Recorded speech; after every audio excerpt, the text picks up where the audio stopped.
The 4-year-old girl stumbled and climbed onto the deck of the ship. The strong lights from the oncoming headlights blinded her so much that she couldn't open her eyes. In cried and kept shouting for her mother. Seeing that danger was imminent, a woman saved her. At this time, In family realized that the child was missing. The staff searched everywhere for the child. In mother, who was in a coma, seemed to have a telepathic connection and opened her eyes at this moment. After hearing the broadcast, she panicked and ran outside to look for her child, but the result was unsatisfactory. They actually found a piece of Inhyun's skirt on the bow of the ship.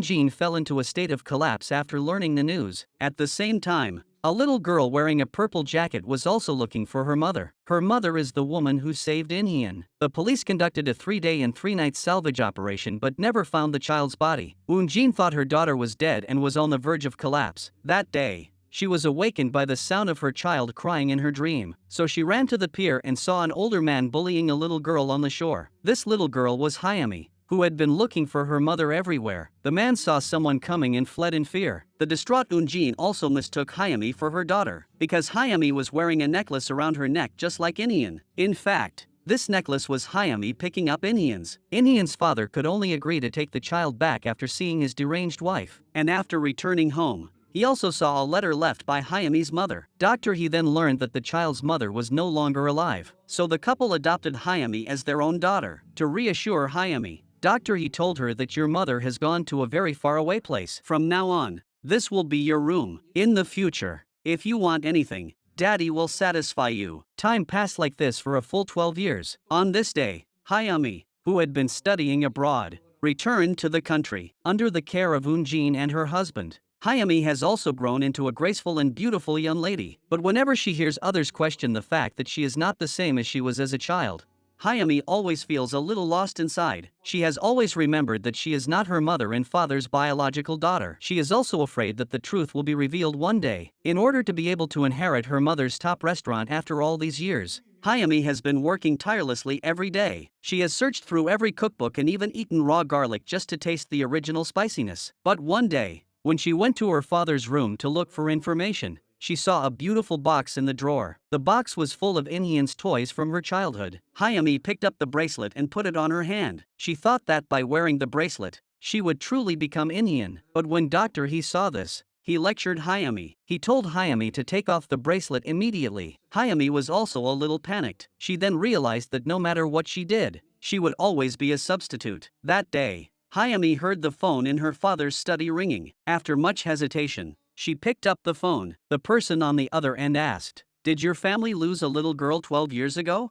Hayami was terrified. She was afraid that the real Inhyun would come back and take away everything she had now, so she told the other person that they had the wrong number. It turned out that Inhyun, who had fallen into the sea at that time, did not die. Instead, she was rescued by a kind couple. She also had a new name, Tae-young, and Tae-young inherited her mother's talent. She can accurately determine the ingredients in any food she tastes. After Tae-young's adoptive mother passed away, her adoptive father opened a loach soup restaurant. Not long after, a new restaurant opened on the island. However, the other restaurants' prices were much lower than the market price. Tae-young infiltrated the other restaurant's kitchen and discovered that they were using goby fish. In order to find the secret recipe for making loach soup with goby fish and expose the restaurant's conspiracy, Tae-young began to use her unique taste buds to research the secret recipe. Soon she was able to make the taste of loach soup with goby. Business at the restaurant became booming as a result. Tae-young felt very happy that she was able to help her foster father. However, her foster father felt that Tae-young was just a burden. At this time, her foster father had already found the missing persons poster about Tae-young in his room. He decided to return Tae-young to her biological parents, so the foster father called the number on the missing persons poster. The first person to answer was a little girl, who panicked and denied that her family was looking for a child. But the persistent foster father called back the next day. This time the person who answered the phone was Tae-young's real father. Learning that the other person knew his child,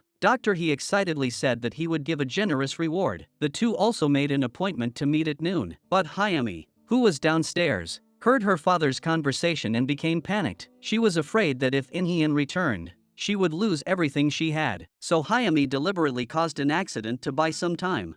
He and his wife had to rush Hayami to the hospital. Meanwhile, The adoptive father also prepared a sumptuous lunch for Taeyoung. He told her to live a good life in the future. Your biological father will be waiting for you at the lighthouse at 12 o'clock. Taeyoung didn't know why her adoptive father wanted to send her away. Over the years, she had developed a deep bond with her foster father. Taeyoung ran away. Not knowing what to do, she walked aimlessly for the whole morning. After a moment of hesitation, she decided to go meet her real father. Seeing that the time was almost up, she ran as fast as she could to the lighthouse. Meanwhile, Dr. He had also left the hospital. In his heart, Hyami's injury was not as important as finding his daughter. But after a while, his friend hurriedly found Taeyoung. It turned out that something had happened at Taeyoung's shop. Upon hearing this, Taeyoung immediately turned back. In this way, the father and daughter missed the opportunity to recognize each other. After so many years, they could not recognize each other's faces at all. When Dr. He arrived at the lighthouse, he did not see his daughter's figure. He was instantly disheartened and felt that this was a prank. Taeyoung returned to the shop and found that her adoptive father had sold the shop to someone else, and her adoptive father had already left the island alone by boat. Taeyoung immediately shed tears of sadness. She couldn't believe that her adoptive father would abandon her and leave alone. Taeyoung collapsed and ran to the beach, crying out her father's name. Without her father and without a place to live, she once again became a homeless orphan. 10 whole years passed in this way. Taeyoung still lived on that small island. Although she no longer had a father, she was still optimistic, cheerful and positive about life. Meanwhile,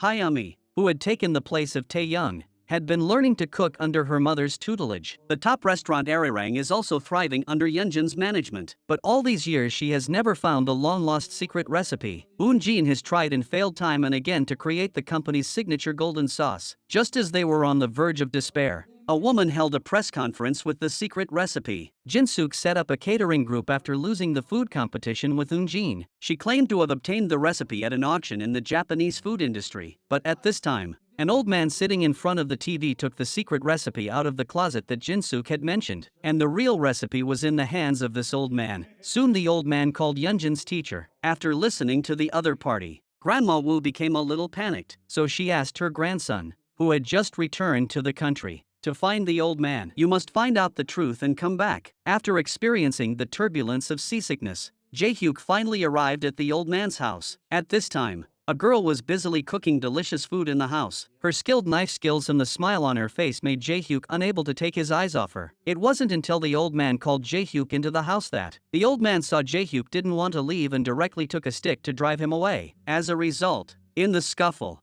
Jae-hyuk accidentally bumped into Taeyoung, and all of Taeyoung's just-made soup was spilled on him. So Jae-hyuk stayed at the old man's house temporarily, using the excuse that he had no clothes to wear. Over the next few days, Jae-hyuk thought of various ways to make the old man happy. During this time, he and Taeyoung also began to go from being familiar to becoming close. But one day, Taeyoung learned from a friend that her adoptive father had returned. She hurried to the pier, only to learn that her adoptive father had remarried. Her adoptive father had long since lost any feelings for this daughter who was not related by blood. He begged Taeyoung to pretend he was dead and not hold any illusions. But for Taeyoung, her adoptive father was her only family. Watching her father leave without a trace broke Taeyoung's heart. But then she heard from an acquaintance that her adoptive father had come back to sell his wife's grave. Jae-hyuk witnessed all of Taeyoung's pain and was worried that something might happen to her, so he followed Taeyoung the whole way. Finally, Taeyoung stopped in a field of wheat. She stood there from day to night. It was so cold that Taeyoung's limbs became numb and she could not move. Jae-hyuk hurried over to ask her what she was doing there. He took off his jacket and put it on her. Concerned, on the way back, Taeyoung told Jae-hyuk stories from her childhood. After her father abandoned her, she also stood there until her body froze and she lost consciousness. But at that time, no one took her home, because Jae-hyuk's appearance also made Taeyoung feel the long-lost care. But what neither of them knew was that 22 years ago, when they were just children, Jae-hyuk also carried Taeyoung on his back and walked home together. The next day, when Taeyoung woke up, Jae-hyuk had already left. It turned out that he had reached an agreement with the old man. As long as Grandma Wu came in person, the old man would hand over the secret recipe. After what happened yesterday, Taeyoung has developed some feelings for Jae-hyuk, so she took the opportunity to return the suit and secretly took the old man's recipe. Jae-hyuk was very happy to see Taeyoung, but he didn't ask for the recipe. He thought that he should get it through proper channels. At this point, Hyami, who did not understand the situation, took the initiative to find Jinsuk in order to get the fake cookbook that she had in her possession. Hyami expressed her willingness to fulfill Jinsuk's wish in place of her mother. In this way, the two reached an agreement. Preparations for the first collaboration between the two top food companies also began in earnest. But that day, a new chef came to the company. Hayami's expression also changed when she saw this man. She remembered her encounter with this man at the bar yesterday. It was the first time she had shouted her real name out loud. It was only at times like these that Hayami was not a shadow living vicariously through Inian. But she never imagined that she would meet this man again under such circumstances. When the two of them were alone, Hayami asked if Ki-hun knew her. Seeing Ki-hun's innocent expression, she let out a sigh of relief. But as soon as she turned around, Ki-hun shouted her name. Hayami was so distracted when she saw Ki-hun again in the kitchen that she accidentally cut her finger. She was to represent the chef on stage, and the task of carving ribs was delicate and not something just anyone could do. So Jae-hyuk thought of Tae-young at this moment. He invited Tae-young to the kitchen to give it a try. Tae-young had only tried filleting fish before. This was her first time trying to carve ribs. Everyone was full of praise as they watched Tae-young's skilled knife work. Tae-young helped to finish peeling all the ribs. Just then, she heard the two chefs arguing about the lack of manpower. Tae-young volunteered to help. She finished preparing the sashimi and arranged it perfectly. Everyone was amazed by her knife skills, so Tae-young helped everyone prepare the event food. She didn't feel tired at all and always had a happy smile on her face. Jin-suk, who had quickly learned the news, rushed to the kitchen. She looked at the girl in front of her and saw that she had even managed to prepare the ribs perfectly. She finally let out a sigh of relief. But the most important stage event was still unresolved, although Hayami confidently told her that she could win. Jin-suk was anxious. Just then, she saw Tae-young standing nearby. She immediately invited Tae-young to participate in the big food show that was about to begin. Hayami looked down upon this girl who was not an official chef. She simply told Tae-young to follow her instructions and not make any mistakes. Soon the event began. Hayami, as the representative of Arirang, confidently began the first dish. However, because Hayami's fingers were injured, she couldn't use any strength when she performed the act of cutting the fish's gills. One careless move almost caused her to cut her hand again. There was a lot of discussion from the audience. Hayami's expression also panicked at this moment. Tae-young, who was nearby, worriedly asked about the situation. Hayami pretended to be calm and asked her to return to her position. With the applause of everyone, Hayami regrouped and continued the attempt. However, the result was unsatisfactory. This time, she even dropped the knife directly onto the ground. Everyone was stunned. Eun-jin also walked out in disappointment. Hayami was extremely disappointed at this moment. She stood on this stage just to gain the recognition of her mother and everyone. However, it seems that she has already failed before she even started. Seeing Hayami's trembling hands, Jin-suk had to stand up and save the situation. Jin-suk said that she could let the assistant next to Hayami complete the cooking. Tae-young was a little panicked when she heard this decision. Hayami also accepted this fact and walked over to Tae-young's side, indicating that she and herself should switch places. Tae-young had never been in this kind of situation before and didn't know how to start. In addition to being nervous, she looked for Jae-hyuk in the audience for her. Seeing Jae-hyuk cheering for her, Tae-young finally adjusted her mentality and started to operate. She skillfully handled the fish in her hands and immersed herself in the joy of cooking. At this moment, Tae-young also forgot all her nervousness. The audience below the stage one after the other revealed expressions of wonder. Tae-young also continued with the following steps according to Hayami's instructions. At this moment, Grandma Wu, sitting below the stage, was lost in thought as she watched the girl. She remembered what the old gentleman had said to herself. Back then, he took the recipe and didn't make authentic doenjang, but Tae-young only flipped through the recipe once and made the taste of authentic doenjang. With Tae-young's help,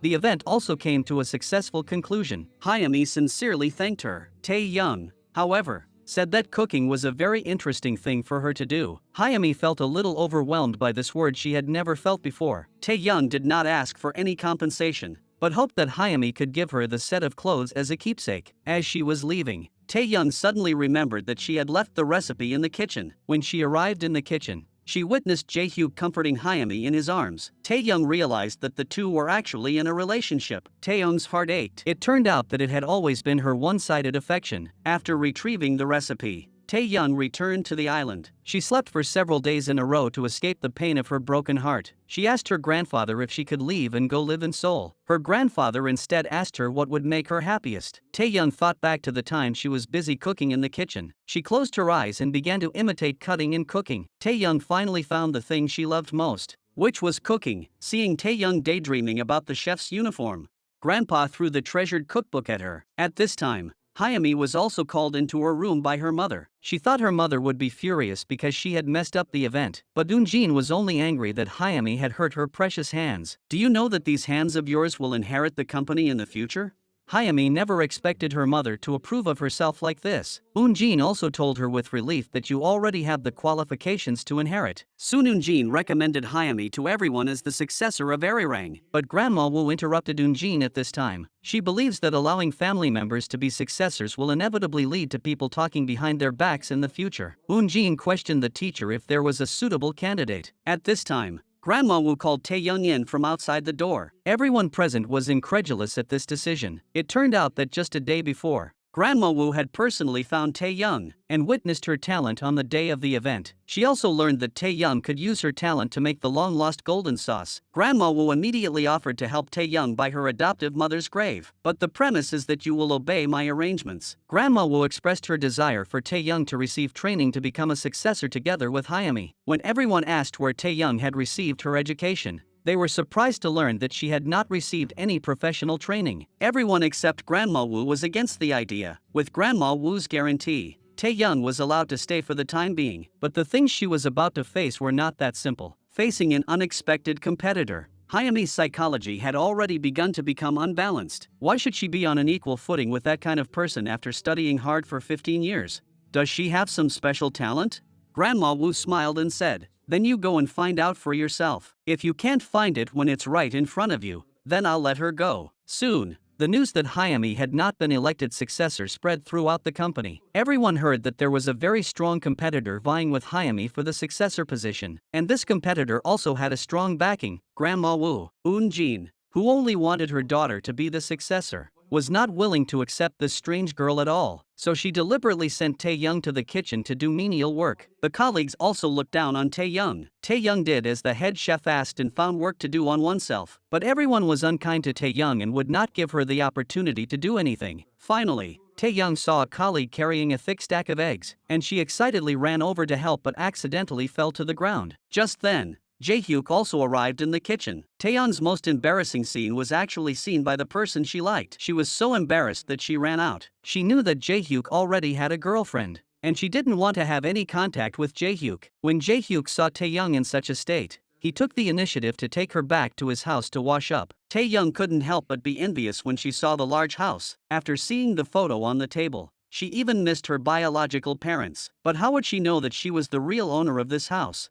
The next day, Tae-young found the sous chef and started a cooking competition. "If I can beat you, you'll let me work." When the colleagues saw Tae-young's arrogant appearance, they couldn't help but laugh out loud. The competition between the two was griddle-egging. Whoever could make the most pancakes within the specified time would be the winner. After a while, Tae-young's number of pancakes far exceeded that of the sous chef. As a result, the sous chef, in a panic, threw the pancakes in the pan directly into his superior's face. Tae-young thus won the competition with an absolute advantage. Hayami, who had witnessed the whole thing, came out, and, I don't know if she was being sincere or not, she introduced Tae-young to everyone, and the two of them looked at each other. The battle between the two women had begun. That day, the news reported that the president of Spain was visiting Korea. As a top restaurant in the country, Arirang was also qualified to host the banquet. Arirang was on high alert that day. All personnel had to be carefully searched, and the incoming and outgoing ingredients were also inspected to ensure food safety. The sous chef was annoyed by Tae-young standing around idly, so he arranged for her to pick beans and clean the kitchen. Tae-young used all her strength to carry a large bag of beans to the warehouse. Meanwhile, Ki-hun had already started working diligently in the warehouse. Before this, Tae-young and Ki-hun had had several unpleasant encounters. Every time, Ki-hun either almost bumped into Tae-young or ran into Tae-young drunk on the side of the road. Tae-young angrily poured the beans into the basket that Ki-hun had picked out. Ki-hun simply went on strike and played games nearby, so Tae-young picked from day to night and back again. She stayed up all night and finally completed this difficult task. But Tae-young didn't have time to rest. She rushed to the kitchen to clean up. Just then she discovered that the refrigerator didn't have electricity. When Tae-young opened it, she found that there was no cooling at all. All the food also smelled bad. Tonight is the banquet to entertain the Spanish president. Seeing all this spoiled food,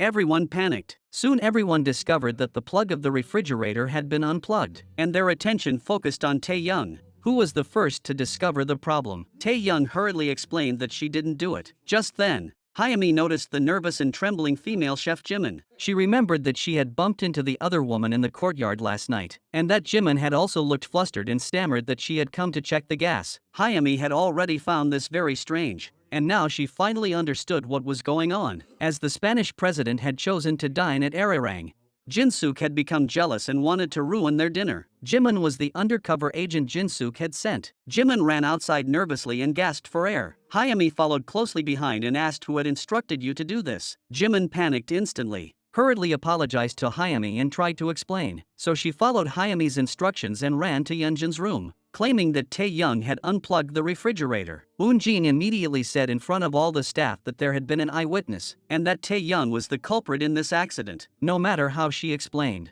she was still kicked out of the kitchen by Woon-jin. Hayami felt a great sense of relief. Her plan had finally succeeded. Tae-young ran out of the kitchen and bumped into Grandma Woo. Grandma Woo learned what had just happened. She was also the only one who believed in Tae-young. Grandma Woo told Tae-young that avoiding problems would never solve anything. With Grandma Woo's encouragement, Tae-young also picked herself up again. She had come through so many years of hardship. What was this little thing?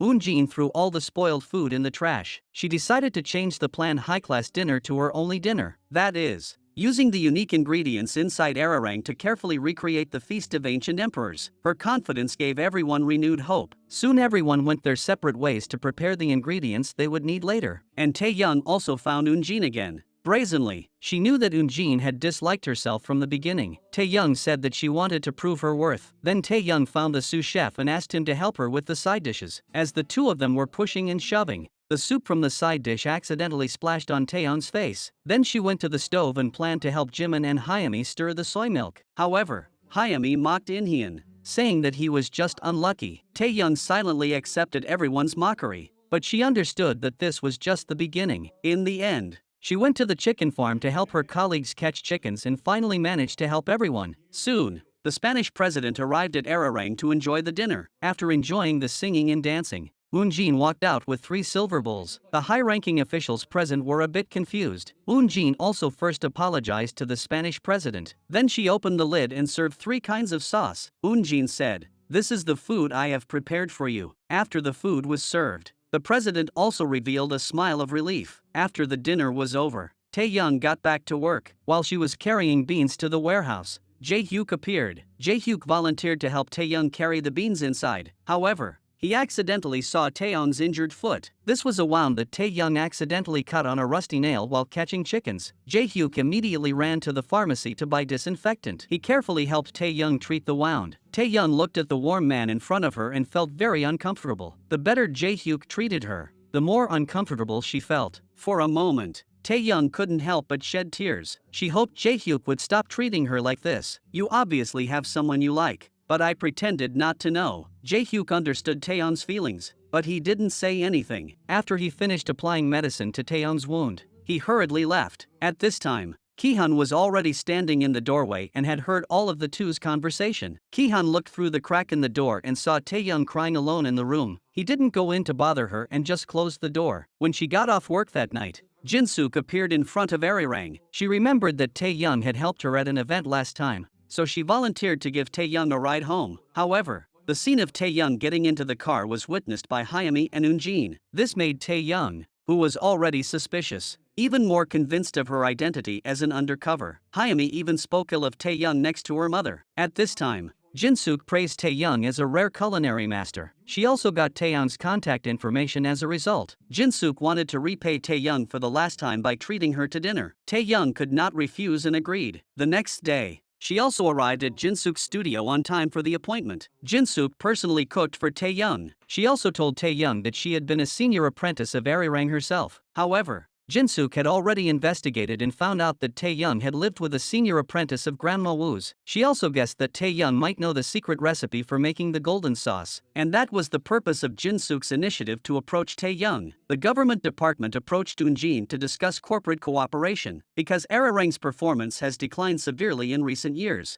They hope that they can cooperate with other companies to operate together. Woon-jin did not agree with her. Her company is not for profit, but to truly pass down the food. But the official said that the government has already decided on this matter. "Your opposition is useless." After Woon-jin left, the more she thought about it, the more wrong it felt. She felt that someone must be manipulating this matter behind the scenes, and this person could only be her competitor, Jin-suk. She immediately ran to Jin-suk's studio to question what was going on. In the studio, Jin-suk was happily cooking with Tae-young. Jin-suk teased Eun-jin for even coming to such a place, and praised Tae-young for being a good candidate to succeed Arirang. Eun-jin said that from now on she would remove Tae-young from the candidate list. Tae-young's expression changed drastically, and she picked up her things and hurriedly chased after her. Jin-suk also came out behind her, and said that she would reinstate the child as the successor to Arirang. Just then, Grandma Wu heard a noise and came over. "Aren't you tired of fighting for decades?" Grandma Wu then took everyone into her room and took out a piece of tofu. 22 years ago,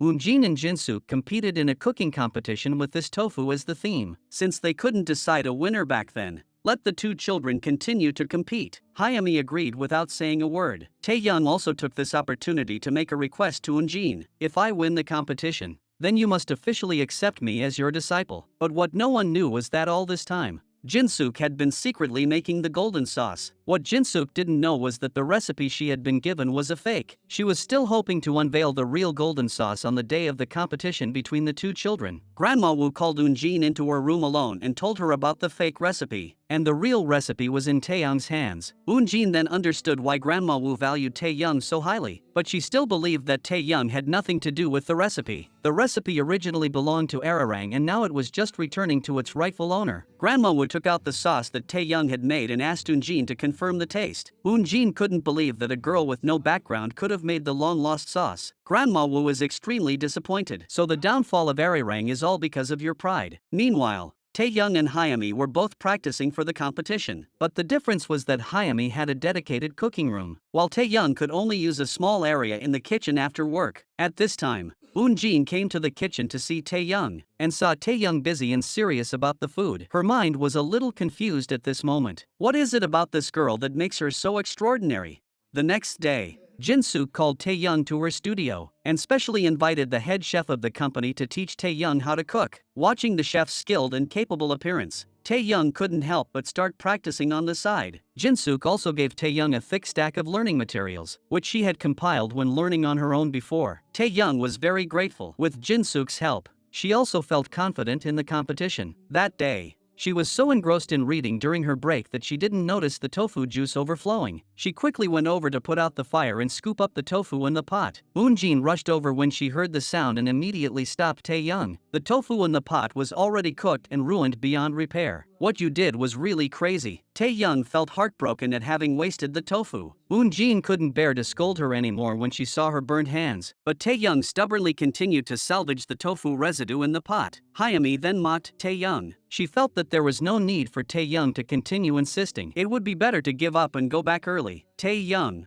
however, firmly told her that she would never give up and left the kitchen. Eun-jin returned to her room and could not forget the look on Tae-young's face for a long time. She could feel the care with which Tae-young treated the food. That kind of emotion must come from the bottom of her heart. Eun-jin opened the jar of sauce Tae-young had made with trepidation. She couldn't hold back the tears in her eyes as soon as she took the first taste. This was the long-lost taste of Arirang. She finally believed everything Grandma Wu had said and admitted that she was no match for her skill. Hayami returned to the cooking room and began preparing a dish with tofu. When it was ready, Hayami happily took it to Eun-jin to taste, but there was no one in the room. Just then, Hayami noticed an open jar of sauce on the table. She curiously took a taste and was surprised to find that it was actually golden sauce. Tae-young here did not throw away the bad tofu. Instead, she salvaged it, dried it, and wrapped it neatly. She plans to take these tofu to the competition tomorrow. Tae-young practiced like this until night. When she finished her work and came out, she ran into Ki-hun, who was drunk as a skunk. Ki-hun was a little delirious and collapsed on Tae-young. His mouth was still mumbling something that Tae-young couldn't understand. This scene happened to be witnessed by Jae-hyuk,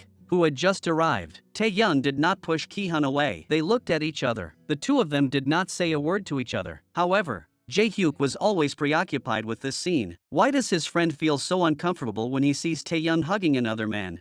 His friend consoles him, saying, "This means you care about the other person." The day of the cooking competition between the two soon arrives. Jin-suk also arrives at Arirang house on time. However, on the way to the competition venue, the the group overhears the judges discussing the voting. They say that this competition is being held to get rid of Tae-young. Jin-suk can't help but think of what happened 22 years ago when Eun-jin was predetermined to be fired. After the three judges had taken their seats, Tae-young hurriedly ran in with the tofu. The tofu in her hands was the very same batch that she had ruined by accident yesterday. She wanted to use this tofu to make today's dish. Hyami was a little against the idea. She didn't want to be accused of winning unfairly, but Grandma Wu thought that as long as it was tofu, it didn't matter. The competition began. The two of them first ground the tofu in their hands, then blanched it in boiling water, and then poured in the sweet and sour sauce. They continued with the steps according to their own ideas. Throughout the whole process, Tae-young was completely focused, but Hyami kept peeking at Tae-young from time to time, because yesterday, when she burned her finger in the soft flour, Tae-young's hand also hurt a little. This scene was all seen by Eun-jin, and thinking about yesterday, she was also a little moved by Tae-young's persistence. Tae-young used hard-boiled tofu and glutinous rice to steam a soft glutinous rice cake. Hyami followed her original idea and added a new sauce to the tofu and pressed it into a beautiful flower shape with a mold. After a series of arrangements, the two of them finished their work. But before the public judges came in, Eun-jin stood up and walked to the two of them. She even switched the positions of the names in front of Hyami and Tae-young. Then everyone came in turn to taste the food in front of them. The head chef also asked everyone to objectively evaluate and cast a careful vote based on the taste of the food. The final result was unexpected. Most people thought that Taeyoung's tofu was delicious. Hyami was unwilling to accept defeat and asked if everyone had voted without personal feelings. The deputy head chef was the first to speak up. She said that although Taeyoung's dish looked beautiful, the most important tofu was not visible. Other colleagues also said that Hyami's dish tasted good and was filling. After listening to everyone's comments, Eun-jin stood up and walked over to the table. She silently switched the names on the table. Everyone's faces revealed disbelief. Tae-young couldn't believe that she had actually won against Hyami. There was also a sparse round of applause in the room. Hyami pretended to be calm on the surface, but inside she was full of dissatisfaction. Eun-jin took Tae-young to her room and handed her a present. Tae-young not only had a disciple's hanbok to represent her status, but also a jeweled necklace that was exactly the same as the one Hyami was wearing around her neck. Eun-jin tells her that this is proof that she has officially become a disciple of Arirang. She also tells Tae-young to move into the dormitory tomorrow and start her formal studies. Tae-young is very excited and quickly stands up to express her gratitude. Eun-jin, however, asks Tae-young if she really knows how to make golden sauce. She hopes that Tae-young will be able to make it again in front of her someday. Tae-young is a little disappointed. Is this the only reason you took me as your disciple?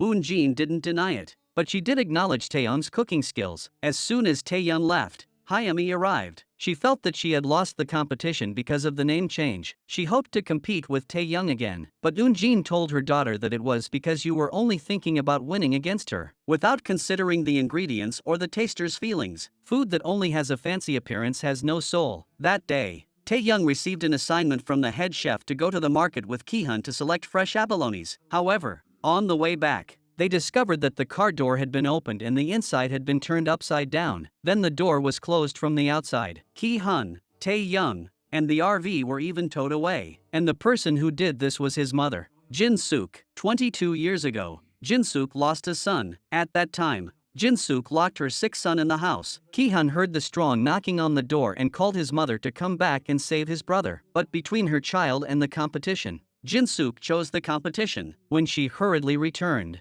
Si-hoon had already hit the door and killed himself. Since then, Ki-hun's relationship with his mother has also deteriorated. Ki-hun has been living abroad for all these years and only recently returned to the country to enter Arirang. His wish is to become a world-renowned chef and take revenge on the mother who caused the death of his brother. Jin-suk learned that her son had returned to the country and became furious. She began to think of ways to send Ki-hun away. Jin-suk even stole her son's urn. This time, Jin-suk also sent him directly to the airport and wanted him to return abroad. But Ki-hun firmly stated that he wanted to stay in the country. Jin-suk immediately stated that she would sever ties with Ki-hun and would never recognize him again. And don't even think about inheriting any of my property. Ki-hun didn't care about any of that. He just wanted to know where his brother's ashes were. After getting the address, Ki-hun hurried to the small forest where his brother was. Looking at the photo on the tree, he finally let out a sigh of relief. Tae-young was a little puzzled after seeing this. Ki-hun also introduced his brother to others for the first time. Tae-young just sat quietly in the back, keeping Ki-hun company. In a relaxed tone,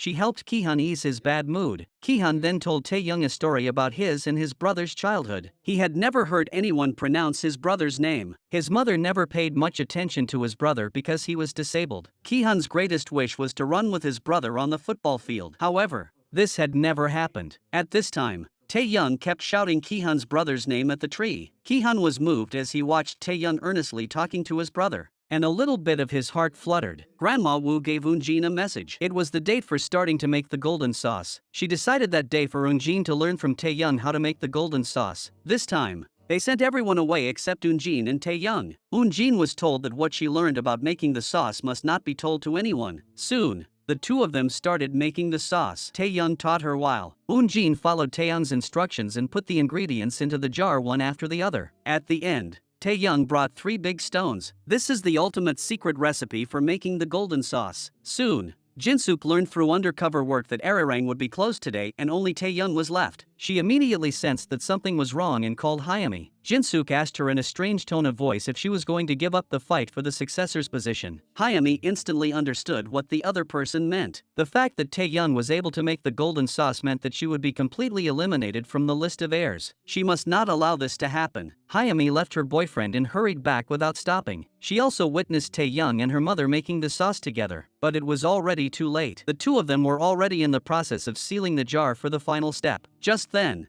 a large group of reporters suddenly appeared from afar. Jin-suk was already standing in a commanding position in the distance, watching everything. The reporters asked Tae-young how she knew the secret recipe for making the sauce. Everyone fell silent in the face of the reporters' relentless questioning, so Hyami pulled Tae-young aside for a chat. She felt that these people were all Tae-young had brought along in order to usurp her position and embarrass her mother. Hyami saw the necklace around Tae-young's neck and snatched it away. During the scuffle, Tae-young accidentally fell into the water. Hyami, however, thought that Tae-young was just acting. Tae-young, who couldn't swim, quickly sank. Memories of her childhood suddenly came flooding back. Tae-young gradually lost consciousness. Hyami also realized something was wrong. Just then, Jae-hyuk appeared from the side. He immediately jumped into the water and rescued Tae-young. At this time, the reporters continued to question Eun-jin about the secret recipe for the golden sauce. Grandma Woo said that the recipe did not contain the complete secret. It was only after decades of research that Eun-jin finally created it. Jin-suk immediately laughed when she heard this. The reporters asked Eun-jin to confirm whether Grandma Woo's words were true. Eun-jin hesitated for a long time before admitting that she had developed this sauce. Tae-young in the hospital quickly woke up. Looking at Jae-hyuk on the sofa next to her, she was a little surprised. It turned out that none of the things that had just happened were dreams. She didn't care about the memories of her childhood and walked over to Jae-hyuk's side. Tae-young said at this time, "I won't misunderstand you for having feelings for me." That night, Ki-hun did not go back. It seemed that his relationship with Hyami had come to an end. When Jae-hyuk returned the next day, Hyami had already been waiting for a long time at his house. Hyami did not want to believe that Jae-hyuk had fallen for Tae-young. She deceived herself. Even if Jae-hyuk was deceiving her, she was willing. The next day, Jin-suk gave Eun-jin a newspaper. The headline reported that Eun-jin had stolen her brother-in-law's secret recipe for golden sauce and had been humiliated. As soon as this news broke, the board of directors immediately called a meeting. Unaware shareholders asked if this was the secret recipe that Tae-young found. Tae-young looked at Grandma Woo's face and quickly denied the truth. Everyone thought that it was Tae-young who gave an interview to the reporter and caused this report to be published. After learning that it was not Tae-young who did it, Jin-suk also raised doubts at this time. Should we take the person who slandered us to court? Grandma Woo immediately disagreed with this, for fear that the truth would be revealed. Jin-suk believed that the truth must be found and clarified. The other shareholders also strongly demanded that the slanderers must not be let off. Grandma Woo, however, planned to kick Tae-young out of Arirang. She was unmoved by Tae-young's desperate pleas. Just then, Eun-jin entered the room. It was all because of her. After some psychological struggle, Eun-jin decided to confess the truth. She told everyone present that the report was not false, and the lost recipe for the golden sauce was indeed provided by Tae-young. The reason I kept this a secret was because I was afraid of being accused of incompetence. Everyone was incredulous at hearing this news. They mentioned that there was a large cooking event in a few days. How could they hold it now that this had happened? So Jin-suk proposed a solution to turn people's attention to Tae-young. Hyami rushed in immediately after hearing this and said that the next successor could not be decided in this way. But her efforts were in vain. Grandma Woo and Eun-jin both agreed with Jin-suk. Hyami was completely disheartened. Is she really being kicked out? Soon, The news that Tae-young had become the successor spread throughout the restaurant. The dissatisfied sous chef even deliberately threw salt in Tae-young's face. She even said in a strange voice that Tae-young was the noble successor. Tae-young felt very aggrieved, but she didn't dare say anything. Instead, she forced a smile on her face. Ki-hun's timely appearance stopped the sous chef's attack. In order to prevent Tae-young from being embarrassed, the chef came over and assigned Tae-young to the warehouse to pick beans. Ki-hun stayed by Tae-young's side. When Tae-young came out after picking the beans, she happened to meet Grandma Wu at the door. Grandma Wu explained to her what had just happened. She had no choice but to do it to protect Ararang. But now Eun-jin has given up her pride to save you, so you must work even harder. Tae-young understands Grandma Wu's dilemma. She also accepts this fact. Eun-jin has temporarily left Ararang like this. She began to numb herself by doing laundry. The curtains she had washed just 3 days ago were pulled down and washed again. Only by being busy will she not think so much. Hyami saw all of this in her eyes and felt very distressed. If only she had let Tae-young go out alone in the first place, nothing would have happened. Eun-jin said she didn't want to be someone who stole other people's achievements. The next day, Grandma Wu called Hyami into her room. After much thought, she decided to let Hyami and Tae-young co-host the 2-day event, but she also warned Hyami not to have excessive desires. After leaving, Hyami found Tae-young and made a move on her. She even took out the gemstone necklace that Tae-young had accidentally dropped by the pool. But her ambition did not stop there. Approaching Tae-young was just the first step in her plan to turn the tables. For this event, not only were 2 celebrity chefs invited, but also a chef with a worldwide reputation. Owen. Owen has always been a mythical figure in the culinary world. He always wears a black mask when attending events. It was with great difficulty that he was able to be invited this time. Soon, Owen's agent and the other 2 chefs arrived in South Korea ahead of schedule. In the evening, Jin-suk also prepared a dinner for them in advance. Not only that, Hyami and Tae-young also brought traditional Korean food made from ararang. When the cart came out, it was Ki-hun. Owen's secretary Lee was also a little stunned. It turned out that Ki-hun was the mysterious top chef Ki-hun. Halfway through, the 2 of them went to the parking lot. Secretary Lee was very surprised that Owen had gone to the kitchen at Ararang to help out. She was also a little worried about how Ki-hun should attend the event in the next few days. Despite this,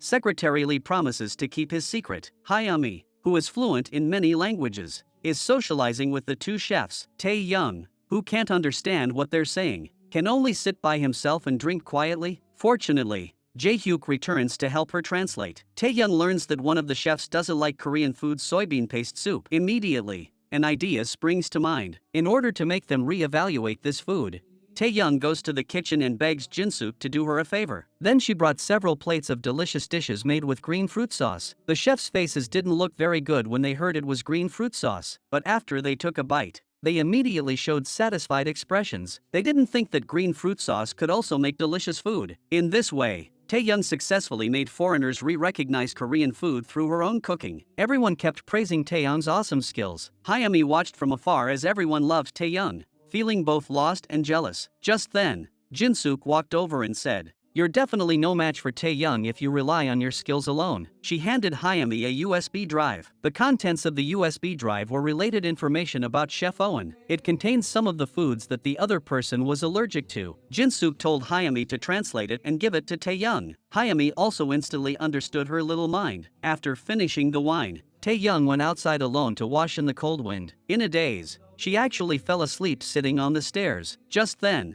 Ki-hun walked up from behind. Seeing the unsteady Tae-young, Ki-hun couldn't help but scold her. He put his hand on Tae-young's head, but she fell over several times. Ki-hun sat down next to her and stared intently at her face. With this kiss, Tae-young also woke up completely. She pushed Ki-hun away and cursed, "You're a pervert."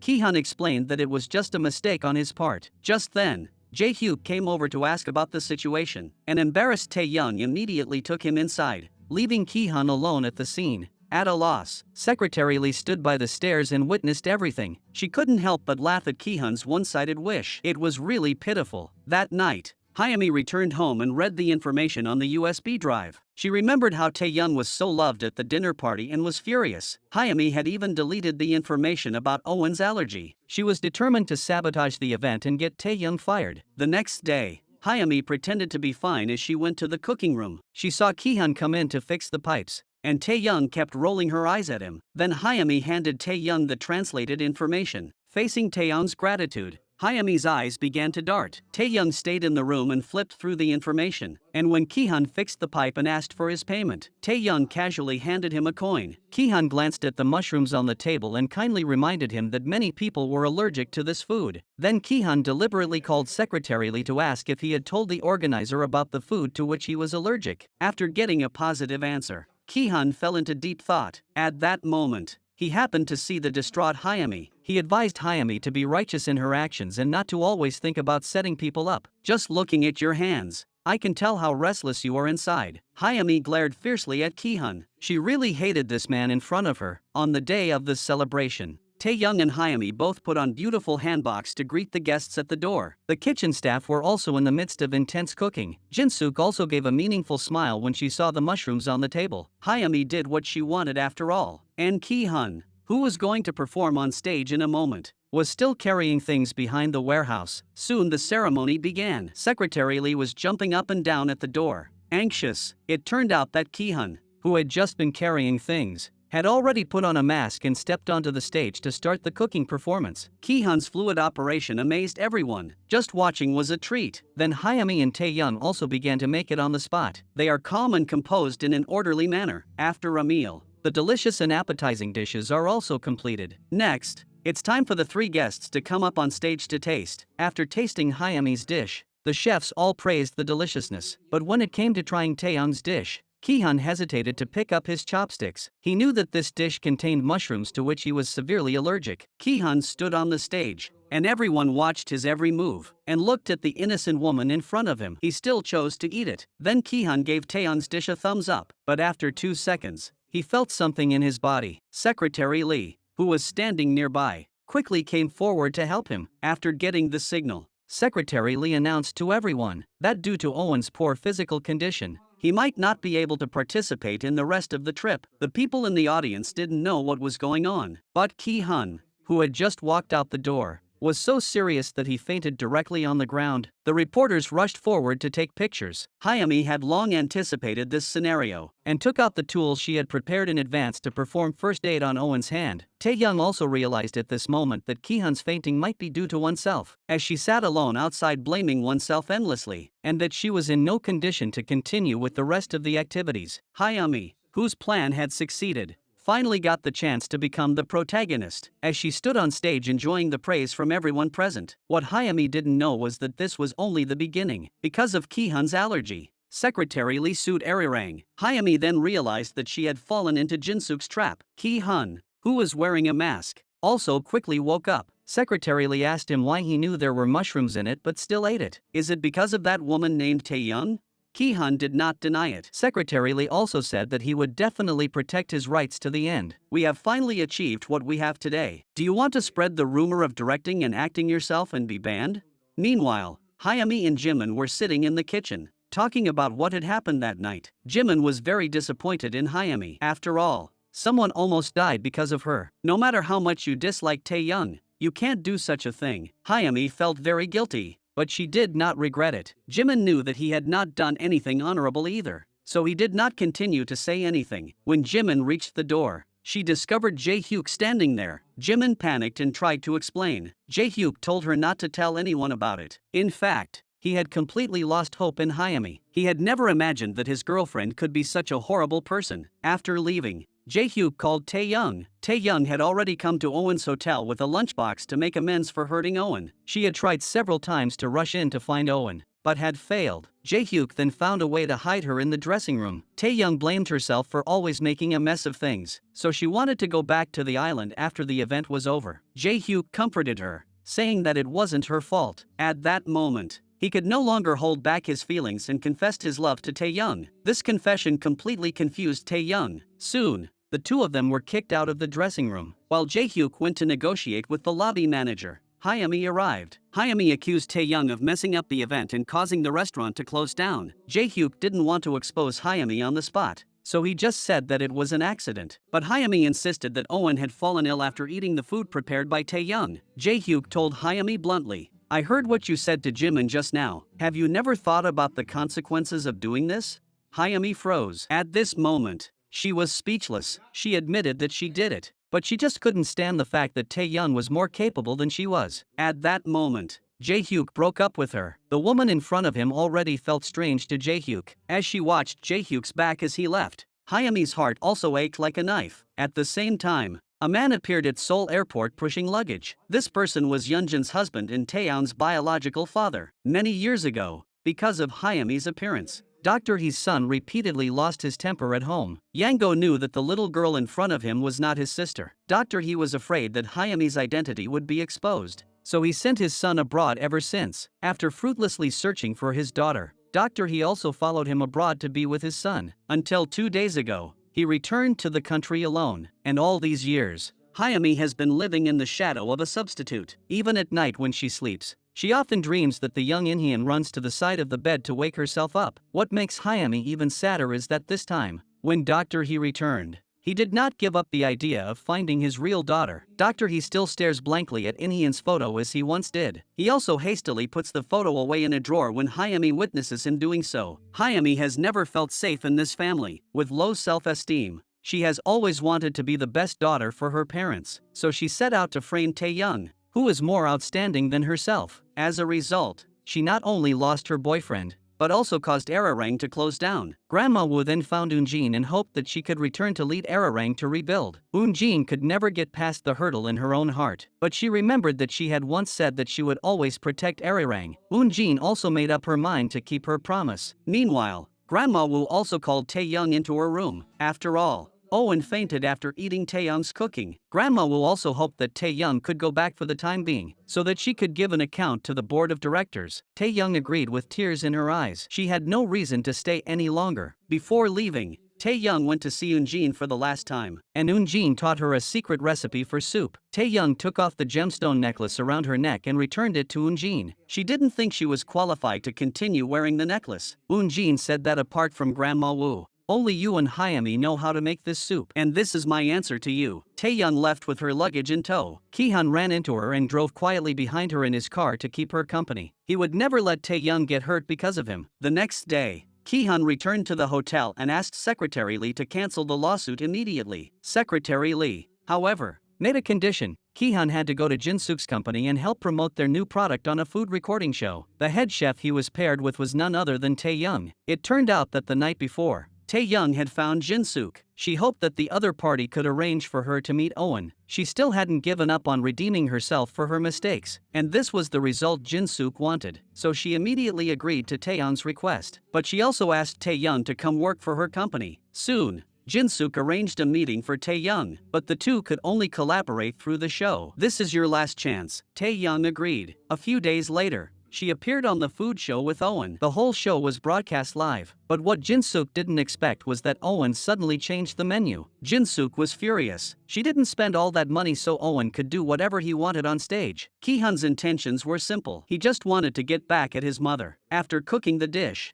Owen gave Tae-young a silk scarf with his initials embroidered on it. He looked at Tae-young lovingly. Tae-young, however, had no idea of the man's true identity. Jae-hyuk then received news that Owen had dropped the lawsuit. After it was over, Ki-hun asked someone to pretend to be him and deal with the reporters. When he returned to the studio, he found Jin-suk's assistant inside. Ki-hun was afraid that his identity would be revealed and ran away. The scene of the two people chasing each other was just witnessed by Hyami, who was sitting in the doorway. Hyami was very puzzled and curious, so she chased after the two of them and followed them into the warehouse. However, instead of seeing Owen, she saw Ki-hun holding a box. Hyami remembered that she had met Ki-hun 2 days ago downstairs at Owen's hotel, and then recalled the staff mentioning that Ki-hun had taken leave. She immediately realized something. Hyami immediately revealed a smug smile. She took the mask out of Ki-hun's box. Hyami began to threaten him. What will happen if I tell the media your identity?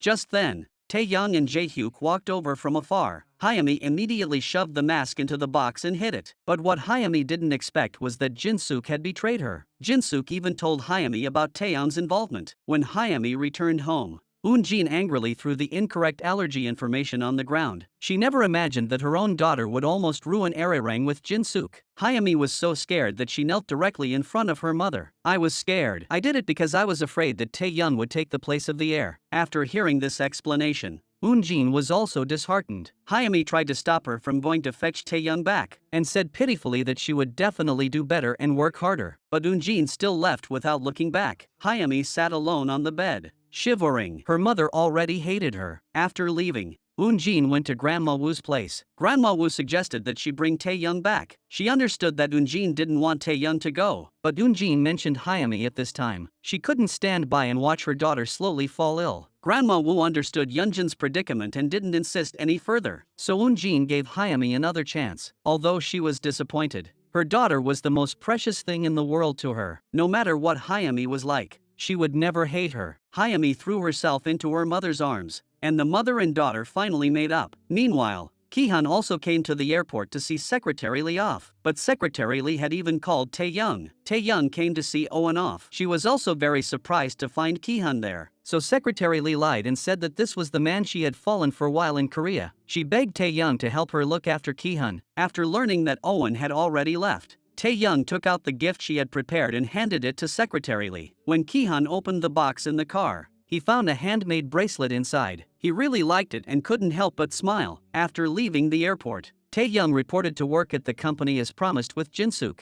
The new menu launch date for the two restaurants was approaching. Taeyoung and Hayami also had the important task of developing the dishes. They had once been fellow apprentices, but now they were the strongest of rivals. Both were working hard on the new dishes. That day, Jae-hyuk accompanied Taeyoung to the seafood market and happened to bump into Kihan, who was buying ingredients. Kihan hadn't seen Taeyoung for a while and asked where she had been. Taeyoung looked a little panicked and didn't know how to answer. Just then, a familiar song started playing. Taeyoung looked in the direction of the singing voice and saw that it was her adoptive father, who had abandoned her. When he saw Taeyoung, her adoptive father panicked and ran away. Kihan thought that this man was a bad guy and grabbed him, until Taeyoung came running and called the man in front of her dad. Kihan then panicked and let go of his hand. When the four of them sat down in the restaurant, the adoptive father suddenly started picking out his son-in-law. He asked about their jobs and ages and about their family situations. Taeyoung was also extremely speechless with this father. During the time Taeyoung had been gone, the adoptive father had not had an easy time. After selling Taeyoung's adoptive mother's grave plot, he was cheated of all his money by his subsequent wife. Now penniless, he can only take on some errands again. Taeyoung is angry and sad, but she still can't help but want to care for her adoptive father. That day, the food industry held a cooking research meeting. Everyone who was anyone in the industry came.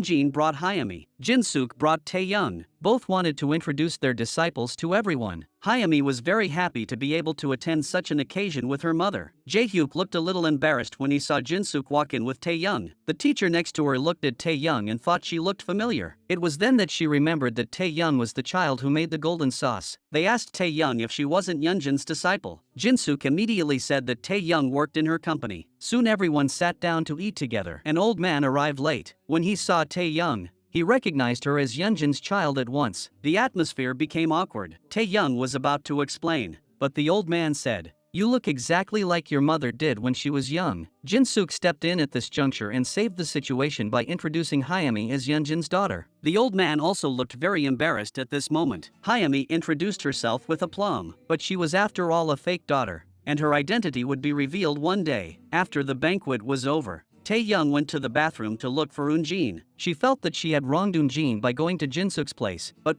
Jin said, "No matter where you are, you will always be my disciple." Hayami stood at the bathroom door and heard their conversation. Meanwhile, Taeyoung's adoptive father was hospitalized with gallstones. He called Taeyoung to take care of himself. When Taeyoung arrived, he discovered that the doctor in charge of his adoptive father was actually Hayami's father. Doctor he had met Taeyoung once when he first returned to the country. He heard from his wife that Taeyoung was a very talented child and wanted to get to know him. During their conversation, Doctor he learned about the place where Taeyoung lives and was touched. He had also been to that island looking for his own child. This time, because the foster father and the two met again.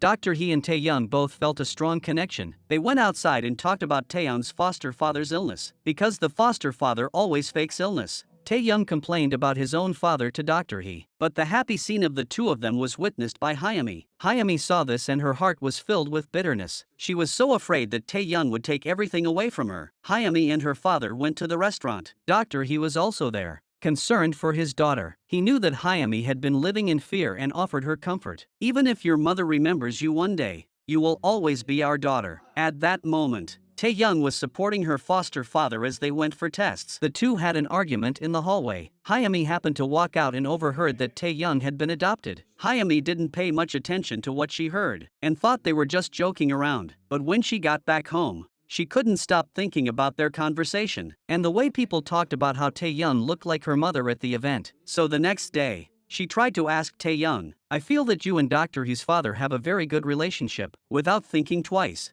Tae-young directly told Hyami about her background. Everything she said to her adoptive father yesterday was true. She was indeed picked up as a child at the beach. Hyami's expression suddenly became panicked. At night when she was dreaming, she even directly dreamed that Tae-young was standing next to her bed. If Tae-young really is mom and dad's biological daughter, what should oneself do? Grandma Woo's birthday banquet was in a couple of days. Tae-young heard from Jae-hyuk that Grandma Woo liked 5-colored cake, so she bought the ingredients and made one for her personally. But on the day of the birthday, Eun-jin also made the same 5-colored cake as a birthday present for Grandma Woo, which made Tae-young feel a little embarrassed, and she immediately felt that the cake in her hands was not presentable. When it was time to present the gifts, Grandma Woo was very surprised to see that Tae-young had also prepared the same cake. After everyone had a bite of the cake, they realized that Tae-young's cake tasted exactly the same as Yeonjin's. The sweetness of the cake was only achieved by adding the yellow pomelo to both cakes. However, Hyami sensed something was wrong at this moment. She took the 2 cakes to Ki-hun in the kitchen. She asked Ki-hun to tell her whether the 2 plates of cake tasted exactly the same. Ki-hun took a bite of each with a pair of chopsticks. Hearing the affirmative reply from the other party, Hyami couldn't believe it was true. Is this the skill that is passed down from mother to daughter? She went to the cooking room to find Tae-young. Tae-young had already been waiting here for a long time. Both of them said that they had questions. Hyami pretended to be calm as she asked Tae-young what she was like as a child. Tae-young took the pendant out of her pocket and let Hyami see the photo on it for herself. Hyami slowly opened the pendant with a worried heart. The moment she saw the photo, she was completely stunned. Then Tae-young asked in return, "Why are you doing this to me?" She was going to tell him about Owen's food poisoning. Hyami immediately admitted that she was the one who did it. Tae-young grabbed Hyami, who was trying to leave, and said, "I have always felt guilty about you, but from now on, I won't. You actually harmed someone with food just because you hated me. You are not qualified to be a chef, nor are you qualified to be the successor of Arirang." Dr. He came to Taeyoung's foster father's ward to do a round of inspections. While chatting, he accidentally learned that the two were not biological father and daughter. Tae-young was picked up on an island by him more than 20 years ago. Dr. He then remembered receiving the phone call 10 years ago asking him to go to the island. And Tae-young actually lived on that island. He felt more and more that something was wrong. Soon, Tae-young's foster father recovered and was discharged from the hospital, temporarily living at Jae-hyuk's house. After much thought, Dr. He decided to ask Taeyoung's foster father for clarification, so the two met at a restaurant. Dr. He took out a photo of his own daughter when she was little and handed it to him. When the adoptive father took a look at the photo, his pupils instantly dilated. Isn't this his adopted daughter Tae-young? He immediately realized that the Dr. He in front of him should be Taeyoung's biological father. However, Taeyoung's adoptive father subconsciously denied knowing the child. Dr. He put the photo away and walked out in a daze. And after the adoptive father returned home, he finally came to his senses. He didn't know why he pretended not to know Taeyoung's biological father. Coincidentally, Taeyoung's phone rang at that moment, and he asked his daughter what she thought of her biological father. He learned that Tae-young didn't care about this, and the adoptive father felt relieved. He didn't want to be alone in this world. That day, Eun-jin received news that she had to participate in a World Gourmet public competition. The government department proposed that Arirang take this opportunity to restore its reputation. Eun-jin was originally hesitant because the traditional food preparation methods of Arirang were never disclosed to the outside world. But then Jin-suk came in and mocked, saying that Arirang would never enter a competition like this, right?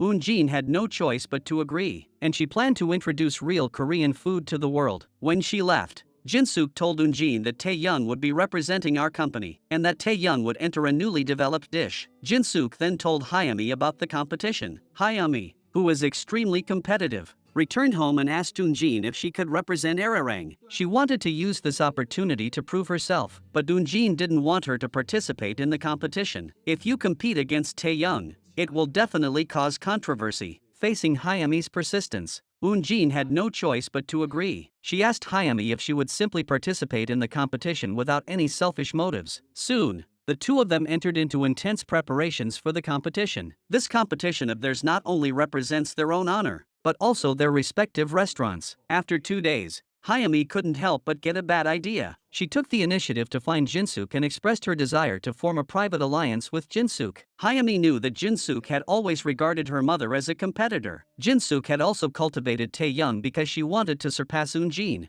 So Hayami proposed, "If you can get Taeyoung to withdraw from the competition and disappear from my sight forever, no matter what you ask me to do in the future."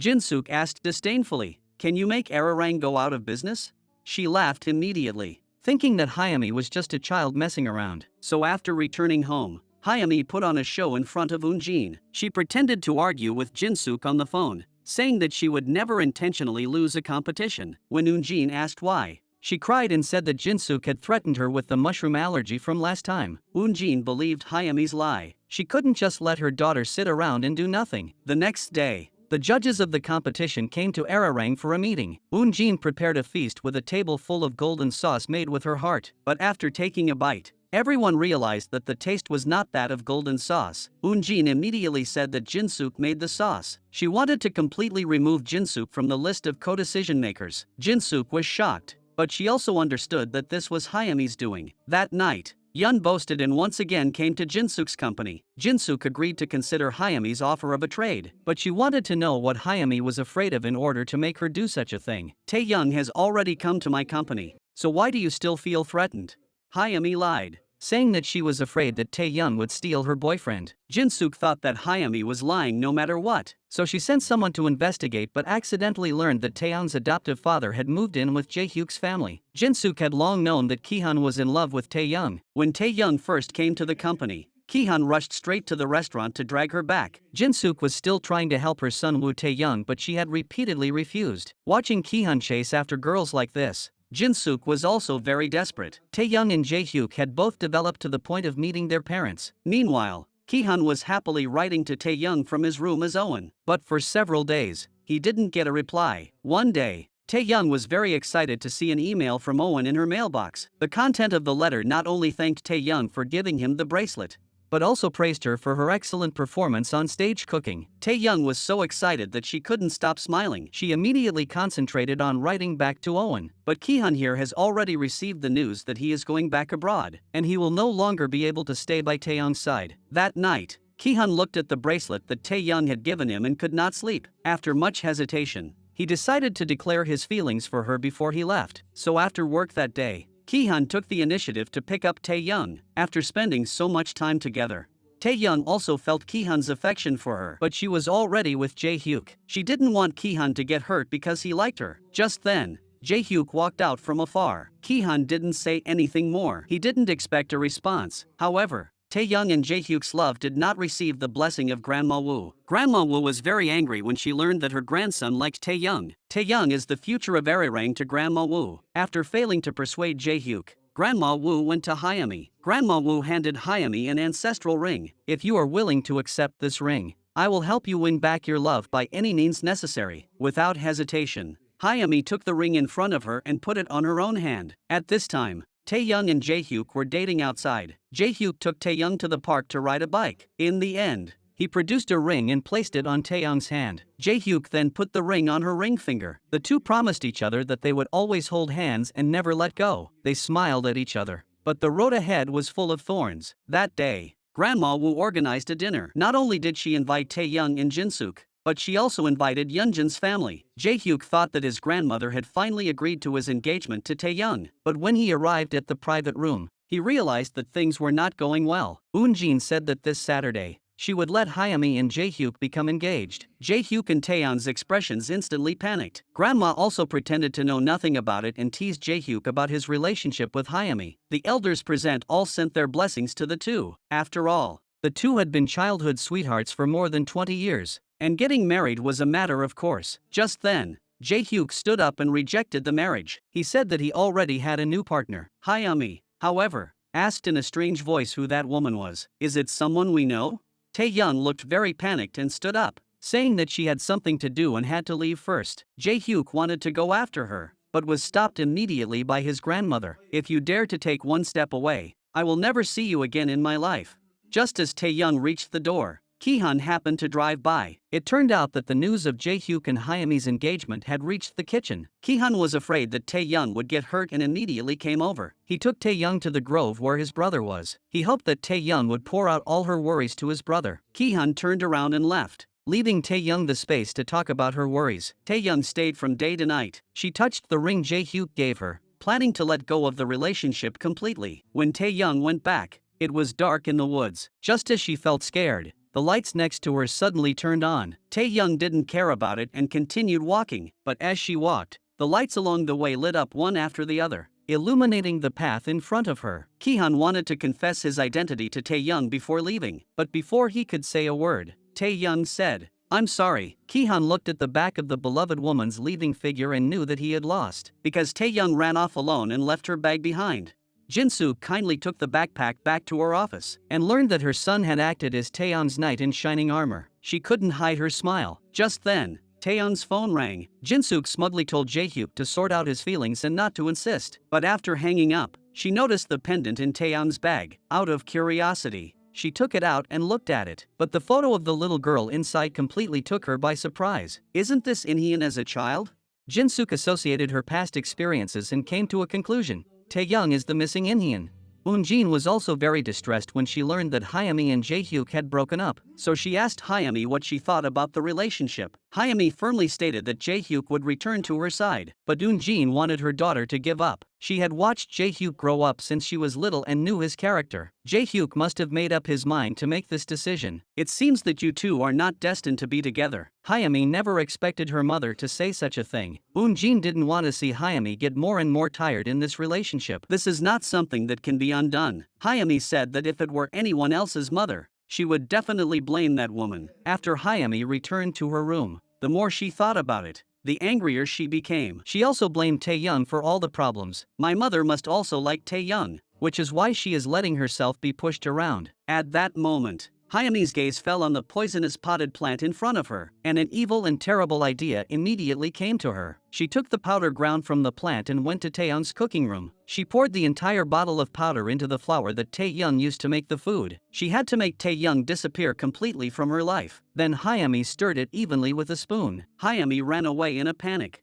feeling guilty, but she met Tae-young downstairs, who had just arrived. She adjusted her mentality and gave Tae-young one last piece of advice: to give up on tomorrow's competition. But Tae-young refused. She would not run away and would definitely persevere until the end. After Tae-young left, Hyami no longer felt guilty. You brought this on yourself. Soon, Tae-young began practicing. She didn't feel anything unusual at all. After mixing the flour, she began kneading the dough. Tae-young's hands kept coming into contact with the toxins in the flour. After a while, she felt a slight pain in her left wrist, but Tae-young didn't pay much attention to it. The next day, when she was about to go out, her best friend brought her a plate of breakfast to cheer her up. Tae-young reached out to take it, but her right hand had no strength at all. She thought it was because she was nervous and asked for a drink of water. But when her best friend handed her the glass, Tae-young couldn't even hold it. When Tae-young was about to go out, she ran into Ki-hun. Ki-hun didn't say that he was leaving, but handed Tae-young a present. But Tae-young's trembling hands couldn't hold the box. Ki-hun picked up the box and quickly noticed Tae-young's trembling right hand. Tae-young didn't take it and left straight away. Soon Tae-young arrived at the competition venue with Jin-suk. The contestants also went on stage one by one to prepare. Tae-young then took the ingredients handed to her by the assistant, but she couldn't hold them steady and spilled the seasonings on the table several times. Everyone thought she was too nervous, but Hyami, who had seen it all, gloated to herself. After the host had introduced each contestant, everyone got down to the intense cooking session. Hyami was methodical. Once Tae-young made a mistake, her position as the winner was secure. But from the very beginning, Tae-young felt her arm lose strength when she kneaded the dough. This symptom became even more obvious when it came to cutting the vegetables. She simply couldn't control her right hand. Next to her,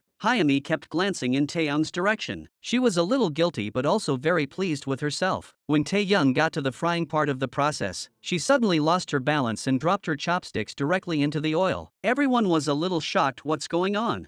Taeyoung tried to pick up the chopsticks, but the hot oil splashed her face. The host tried to smooth things over by saying that Taeyoung was probably a little nervous, and Hyami also remembered the embarrassment she felt when the two of them first appeared on the same show. Eun-jin in the audience kept giving Taeyoung encouraging looks. Taeyoung also seemed to be encouraged and forced herself to carry on with the final steps, but there were only 10 minutes left in the competition. Taeyoung looked at Hyami, who had already started to plate the dish, and panicked a little. When Taeyoung picked up the wok, she splashed hot oil all over herself. Everyone present was shocked when they saw this. The staff immediately came forward to check on Taeyoung's condition and then took her out of the venue. Hyami was also very nervous, but she didn't show it and continued to make the dish in front of her. Her goal was achieved. Next came the crowning. There was no doubt that Hyami had won the competition. She went up to the stage with a smile on her face to receive her award. But Eun-jin, who was watching from the audience, was worried about the injured Taeyoung and kept her face expressionless. Hyami felt bad when she saw this. At this time, Ki-han was rushing to the airport, but he was worried about Taeyoung's trembling hands, recalling the meaningful words Hyami had said to oneself when they met earlier in the day.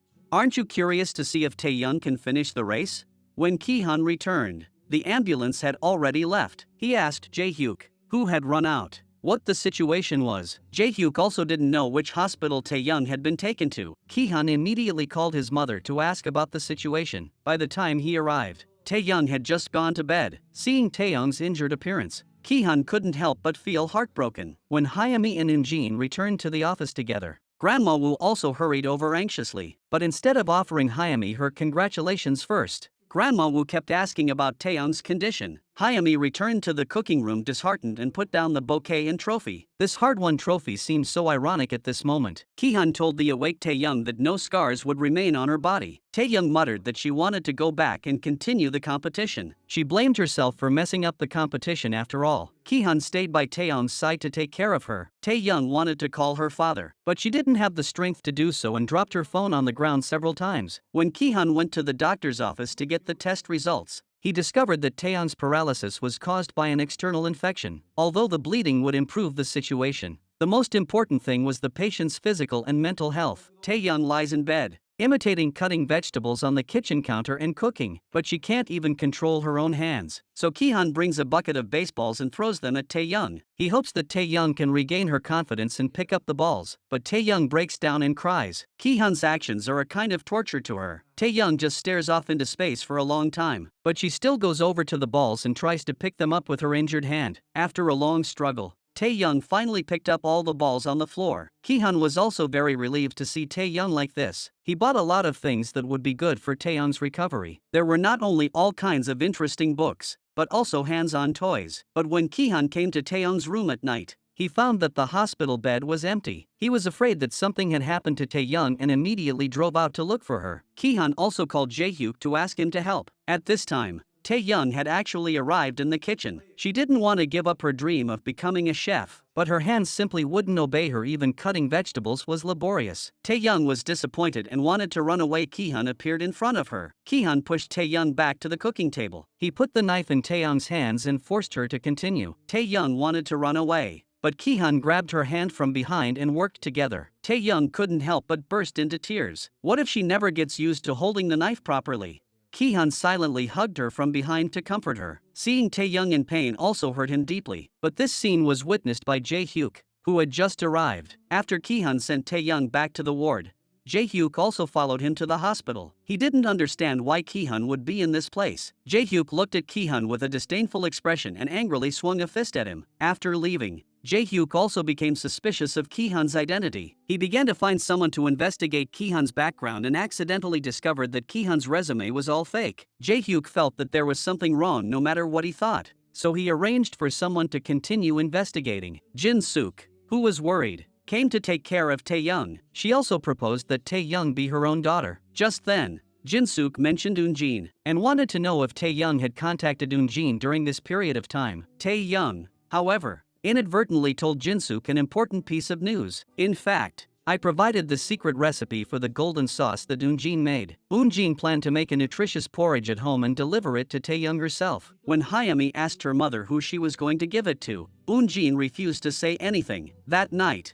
Eun-jin secretly came to the hospital to visit Tae-young. Hyami followed her to the door of the ward. She saw her mother so concerned about Tae-young, and she was so disappointed. Jealousy flared up again. The next day, she called and taunted Tae-young. "I kindly reminded you not to enter the competition, but you didn't listen. Next time, you must definitely not ignore your friend's advice." Tae-young immediately went to find Hyami to ask for clarification. Hyami did not hide anything and told her all about the medicinal and toxic properties of the plant. Tae-young tried to hit her, but Hyami grabbed her hand and mocked her, saying that if her hands were weak, she should behave herself. Hyami walked over to the kitchen counter and picked up the pot of boiling water. Just as Eun-jin walked in the door, Hyami immediately poured the water over her hands. Eun-jin immediately went over to Hyami, concerned about her injuries. Tae-young was holding the evidence of Hyami's injuries in her hand. When Eun-jin questioned Tae-young, Hyami pretended to be pitiful. Just then, Jin-suk walked in. She knew that Tae-young had been framed and wanted to help explain it, but Eun-jin was adamant that it was Tae-young's fault. Even if Tae-young wanted to explain, Eun-jin wouldn't believe her. Tae-young was very disappointed. When she first started Arirang, she was also misunderstood by Eun-jin. She told her that today's incident and the previous incident were both framed. Eun-jin said, "I clearly saw you holding a ladle in your hand just now, and you still dared to argue?" Tae-young ran out in a pout. Hyami also revealed a smile of success. The next day, Jin-suk called Hyami into her office. She told her that she already knew about Hyami's past. Hyami immediately lost her arrogance. She begged Jin-suk to help her keep the secret. How could Jin-suk possibly agree to her request?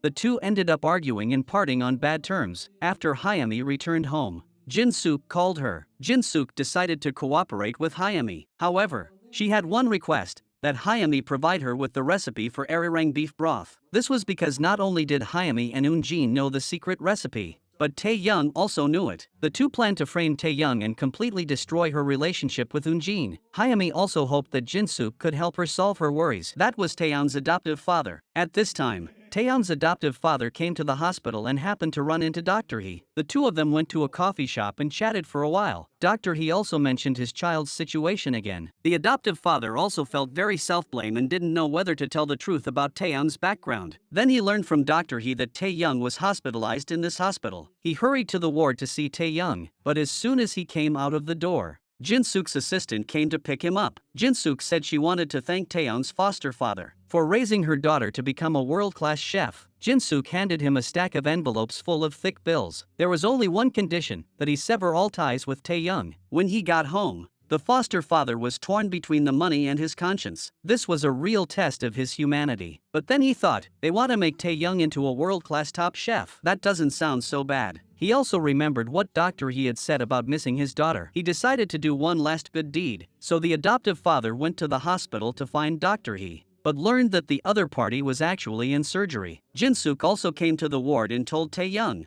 "Your father is about to leave." I also gave him a large sum of money. Tae-young became a little panicked and immediately ran out to call his adoptive father. And just as the phone call came in, the hospital broadcast came on. Tae-young knew that his father was in the hospital and started looking around, but they missed each other in the hall. Tae-young went to the door and shouted, "If you abandon me again this time, you're dead."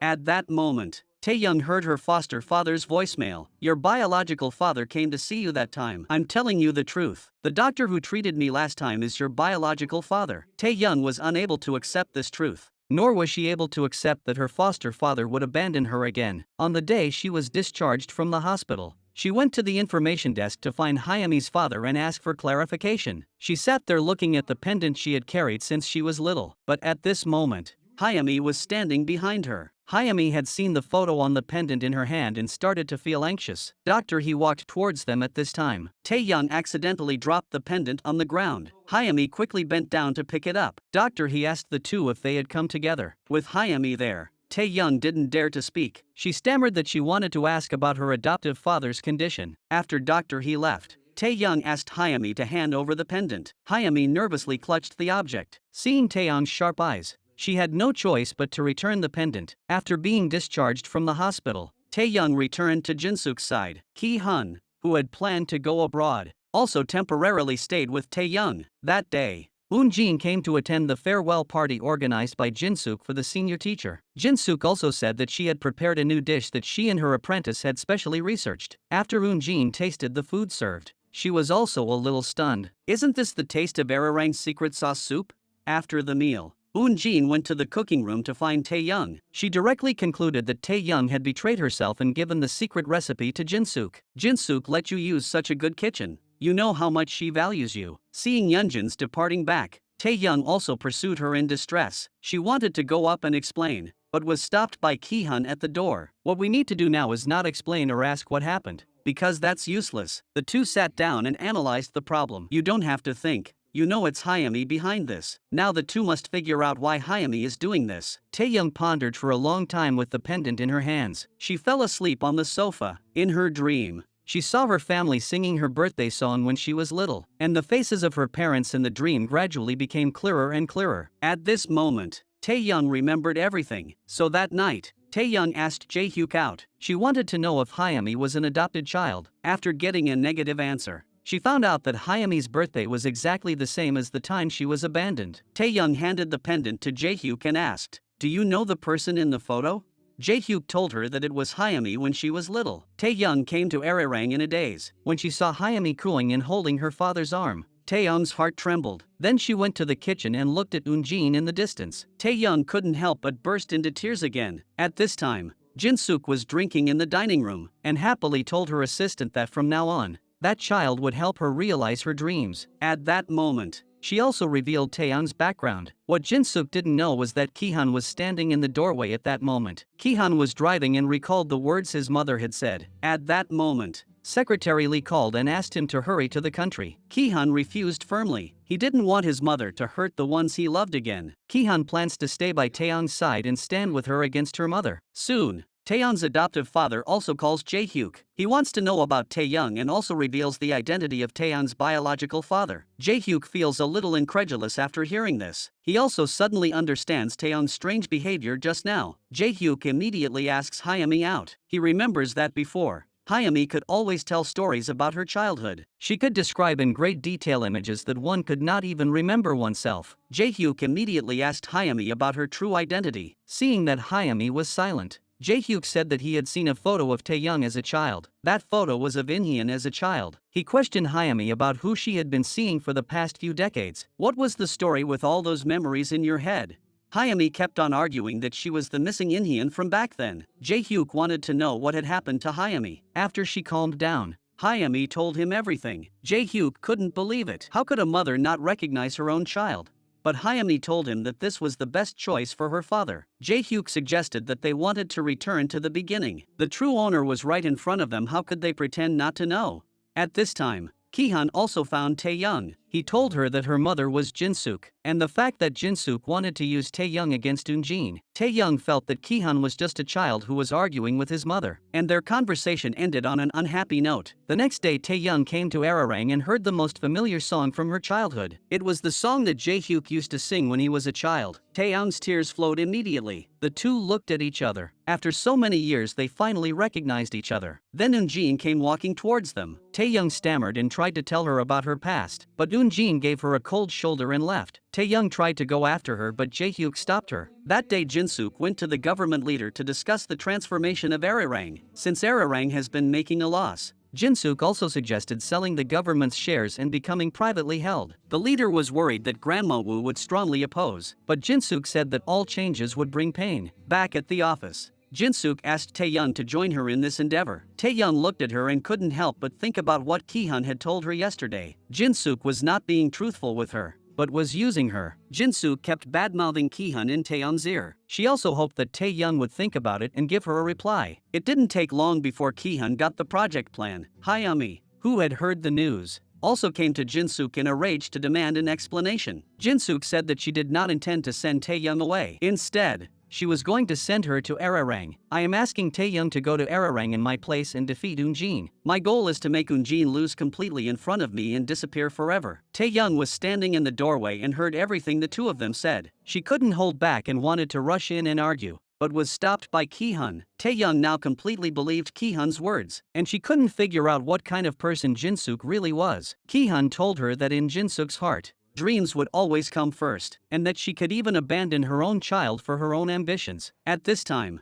Hayami came to Taeyong's cooking room. She noticed the bag on the sofa and wanted to find Taeyong's pendant with the photo in it. When she found the photo, Taeyong also happened to come in. Taeyong discovered all of Hayami's secrets and remained calm. She calmly walked over to the cooking counter and even offered Hayami a glass of water before leaving. Then she poured the water in the glass into Hayami's face. That day, Taeyong arrived at Arirang as an investor. On her first day of work, she gave orders to everyone. It was obvious that the chefs would not obey her management. Everyone thought that Taeyong's behavior was a bit excessive. Jin heard the sound of an argument and came over to check on the situation. She doesn't allow Taeyong to point her finger at the kitchen and face her own mother, who was once her teacher. Taeyong doesn't give her a good face either. Jin angrily calls out to Taeyong, who wants to leave, but when she sees Jinsuk, she holds her temper and leaves the kitchen. And Hayami looks at the smug Jinsuk, and she regrets even more getting entangled with this terrible woman. Soon Taeyong's first difficult task is to carry out a large-scale layoff. Jinsuk has prepared a file on the weaknesses of the staff, which listed all the employees' violations and past records over the years. Taeyong was very worried, but in order to win Jinsuk's trust, she had no choice but to agree. The news quickly spread among the employees. The sous chef questioned Taeyong's actions, but Taeyong simply pulled out the incident where she had sold expensive seasonings from the kitchen. The sous chef was furious and picked up a trash can from the roadside and poured it over Taeyong's head. Taeyong was not angry. Then she talked about the male colleague next to her. "You were prosecuted for economic fraud a year ago." Jin said that the colleague had already received a private punishment. She sincerely begged Taeyong not to make things difficult for these staff, but Taeyong did not give a reply. After she returned to her room, Kihan also came. Taeyong did not want these staff to leave. She must think of a solution. Kihan and she analyzed Jinsuk's psychology. Jinsuk's goal is definitely not the staff, because these staff members were not blamed by Jin after the incident. Subsequently, Taeyong and Jin met again in the courtyard. Taeyong has already drawn up a list of the 12 people who have been fired and reported to the higher-ups.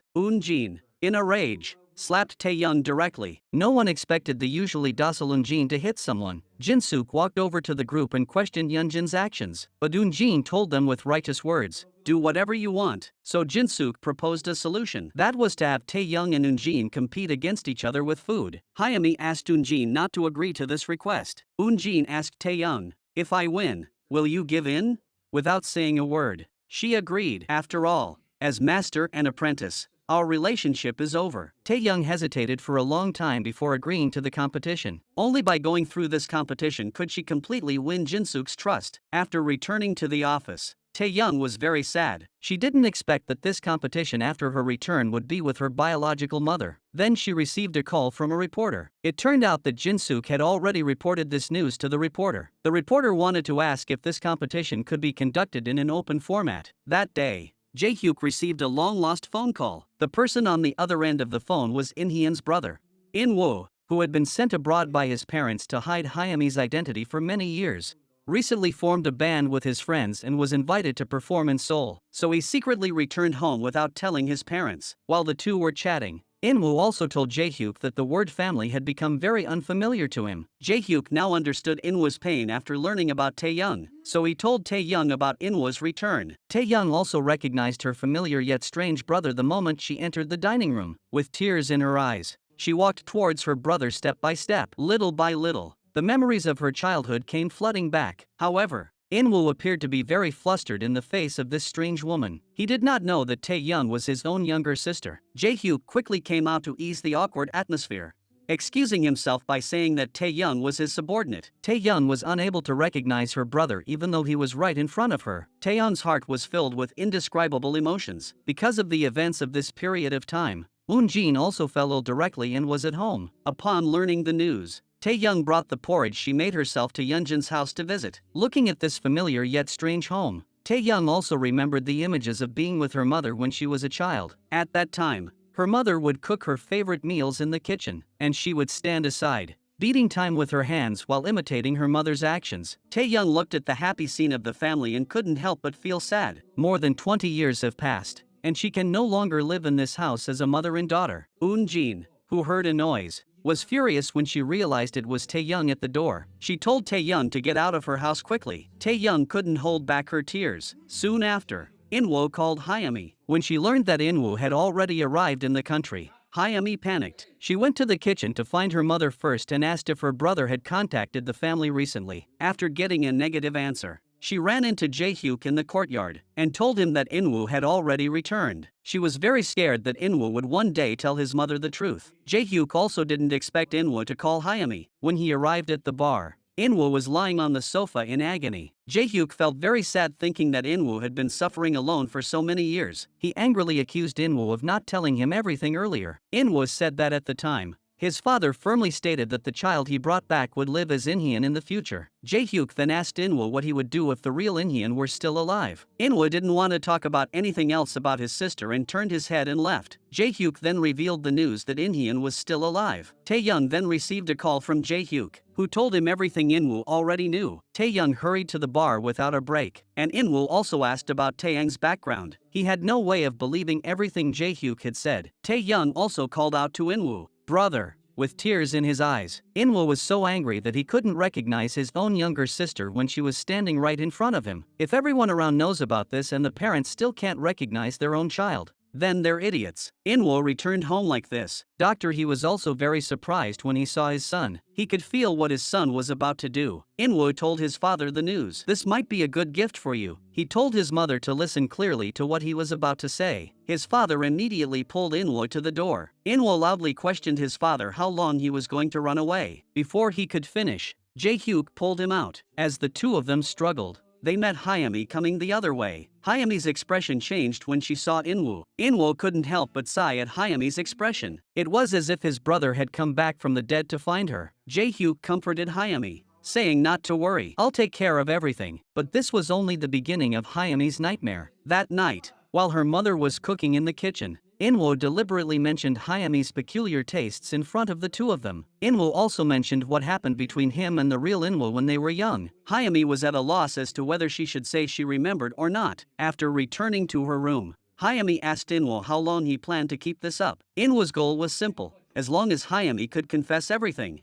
that would be fine. The next day, Tae-young came to the entrance of the cooking room and wanted to take a look at her mother. At this time, Eun-jin was studying the menu for the competition. Seeing Tae-young standing in the doorway, she scolded Tae-young for peeking without saying a word. But just then, Inwoo walked in. He pushed Tae-young in front of her mother. Eun-jin, her biological daughter, was standing right in front of her, but she didn't recognize her. Inwoo, who was standing next to her, smiled bitterly. He didn't know what his mother was avoiding. After Tae-young came out, she met Dr. He, who invited her to sit down and talk. He always felt that Tae-young looked familiar and that they had a special connection. He said that he hoped that Tae-young could confide in him in the future if she had any worries. Seeing her father so close by, Tae-young was also very sad. When she left, Dr. He chased after her and returned the phone that Tae-young had dropped. Just then, Inwoo also walked out. He even hinted at Tae-young's identity in front of his father. "If Tae-young really is Inhyun, what would you do?"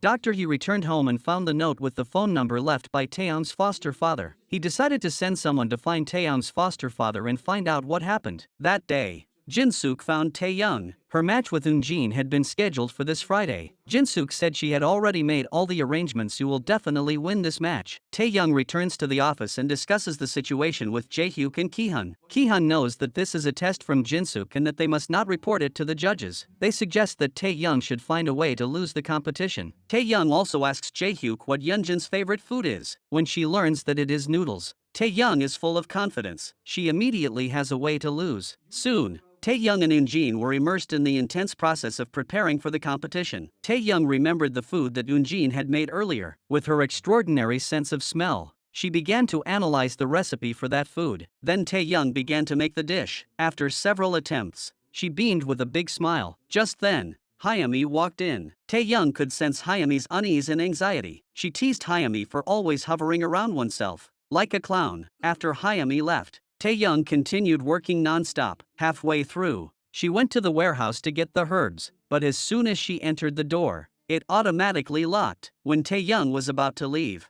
she realized she couldn't get out. She became panicked. When she was a child, Tae-young had been locked in this place before. Bad childhood memories and that sense of fear came flooding back to her. The herbs in Tae-young's hands also fell directly to the ground. She crouched in the corner, shivering. At that moment, she wished more than anything that her mother could appear in front of her. Just then, Eun-jin also arrived at the warehouse to look for medicinal herbs. She noticed Tae-young by the side. Tae-young also couldn't hold back her emotions and rushed up to hug Eun-jin tightly. Seeing Tae-young's scared appearance, Yeonjin's heart also felt a little different kind of compassion. She slowly reached out her hand and embraced Tae-young. Tae-young also cried like a tearful person in her mother's arms. After returning to the cooking studio, the two of them also couldn't quite come to terms with it. Eun-jin thought about the strange feeling she had just experienced. She couldn't quite put her finger on it. What exactly was that feeling?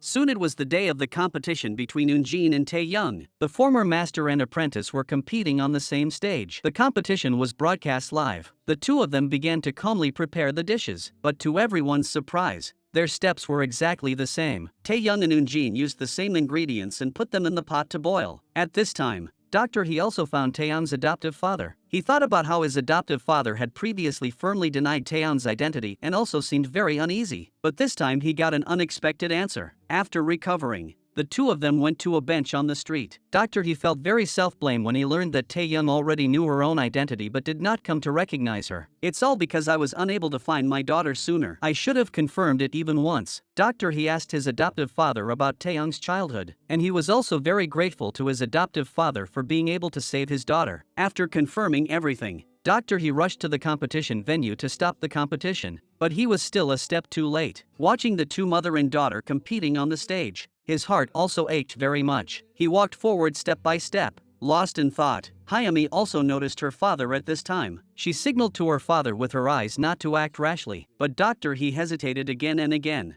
and he had to suppress his feelings. He didn't want Hyami to get hurt either. Inwoo then asked his father to reveal Taeyeon's identity. At this point, Eun-jin and Tae-young had already reached the end of their cooking. 2 plates of seemingly different food were brought to the judges. After everyone had tasted the dishes, they were stunned. The flavors of the 2 plates of food were exactly the same. All the judges present were incredulous. Eun-jin looked at Tae-young beside her. "Did you taste the dish I made?"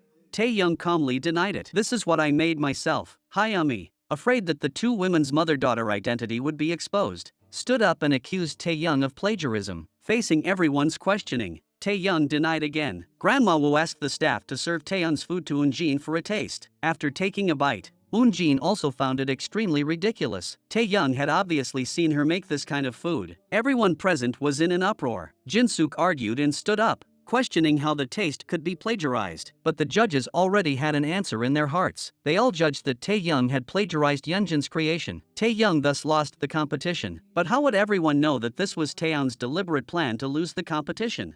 After the competition, Jin-suk was very angry. Tae-young could only explain that it was a coincidence. Jin-suk did not suspect anything and this matter had to be left alone. But not long after, the assistant came to the office with a document about the company's business report, and this was found on Ki-hun's desk. Jin-suk suddenly realized that Tae-young and Ki-hun were secretly investigating her with the intention of bringing her down. She picked up the news about Yeonjin's daughter switch next to her. If something unpredictable happened, she would expose this. Dr. He was sitting at home drinking alone because he had failed to prevent the competition. Hyami came over and talked to her father. She said that she had been to the bar where her birth mother worked. She didn't go to visit her birth mother. She went to show off how happy she is growing up in a good family and how happy she is. "My birth mother may be my mother, but the one who gave me a home is you, my father." Dr. He was deeply moved when he heard this. The next day after work, Tae-young met Dr. He at the door. Looking into Dr. He's eyes, Tae-young suddenly understood everything. They didn't need to speak to sense the affection between father and daughter. The two of them went to the pavilion next door, where Dr. He kept apologizing to his daughter. "You're so big now, and I didn't recognize you. It's all Daddy's fault." The father and daughter were in tears, although Tae-young blamed her father for not finding her sooner. When she heard him call her by her real name,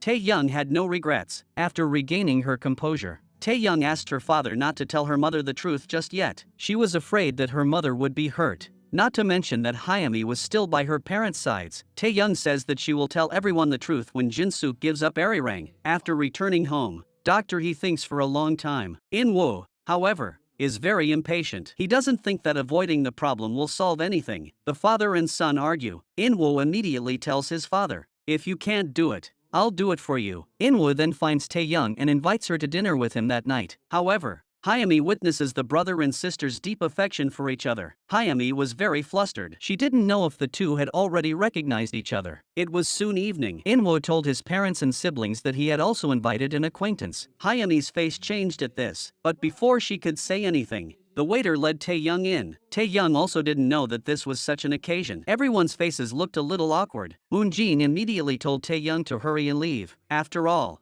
this was our family gathering. Tae-young called Inwo brother and stunned everyone. Doctor, he wanted to say something but didn't. Woon-jin also mistakenly thought that the two were in a relationship. Doctor, he saw his wife getting angry and told her about Tae-young's background. The truth finally came to light at this moment. Everyone was stunned and stood still. Woon-jin looked at Tae-young in front of her and thought that her husband was just joking. Doctor, he collapses and runs over to pull Tae-young in front of his wife. She is our daughter Inhyun. Inwo let her mother take a good look at this girl, but Woon-jin cannot accept this fact. Hayami says that they were just joking. Woon-jin does not want to stop anymore and pulls Hayami out of the way. Doctor, he apologizes to Tae-young. Tae-young, however, tells him that he can wait. One day, my mother will recognize me. After leaving, Inwo went to the bar alone to get drunk. Hayami came after him. She didn't understand why Inwo did that. Aren't you afraid that your mother will be shocked?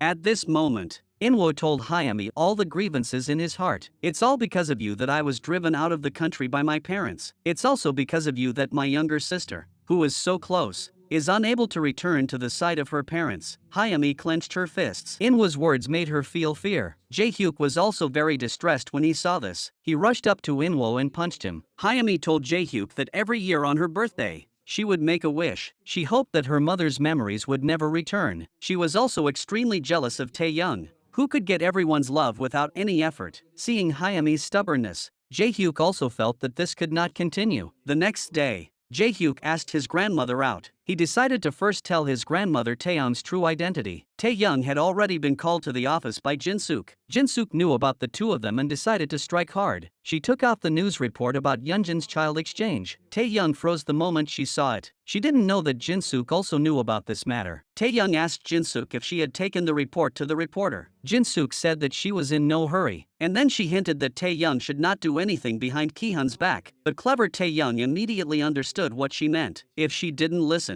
Jin-suk would reveal the news report. So Jin-suk proposed her next plan, to replace all of Ararang's signature dishes. There was no way Tae-young could help but go to the kitchen again with a stiff upper lip. She started pointing at the dishes on the table. Tae-young ordered everyone to prepare the food according to her own way in the future. This behavior made everyone very dissatisfied. The head chef also lost his temper. If you are going to do this, then fire me first. The two were at an impasse, neither one budging. Tae-young also showed no mercy. Soon the news reached Yeonjin's ears. She was just about to go to the kitchen when she ran into Tae-young. She didn't realize that Tae-young was such a scary person. Arirang has been in a mess ever since Tae-young arrived. Woon-jin grabbed Tae-young, but Tae-young unexpectedly burst into tears. Tae-young couldn't hold back her emotions and questioned her. You don't remember when we were kids and we used to play hide and seek here together? She also talked about a lot of things that happened when they were young. Yeonjin's head ached after hearing this. Hayami quickly stepped forward to interrupt the two of them, but Tae-young once again mentioned the last time they hugged in the warehouse. She felt that her mother must have felt everything too. Tae-young rushed up and gave Woon-jin a tight hug, but Woon-jin pushed her down to the ground. Tae-young kept saying that she was the missing Inhyun from back then. Woon-jin couldn't accept the truth and fainted. Tae-young became at a loss for what to do. Woon-jin remained unconscious for a long time. During her unconscious period,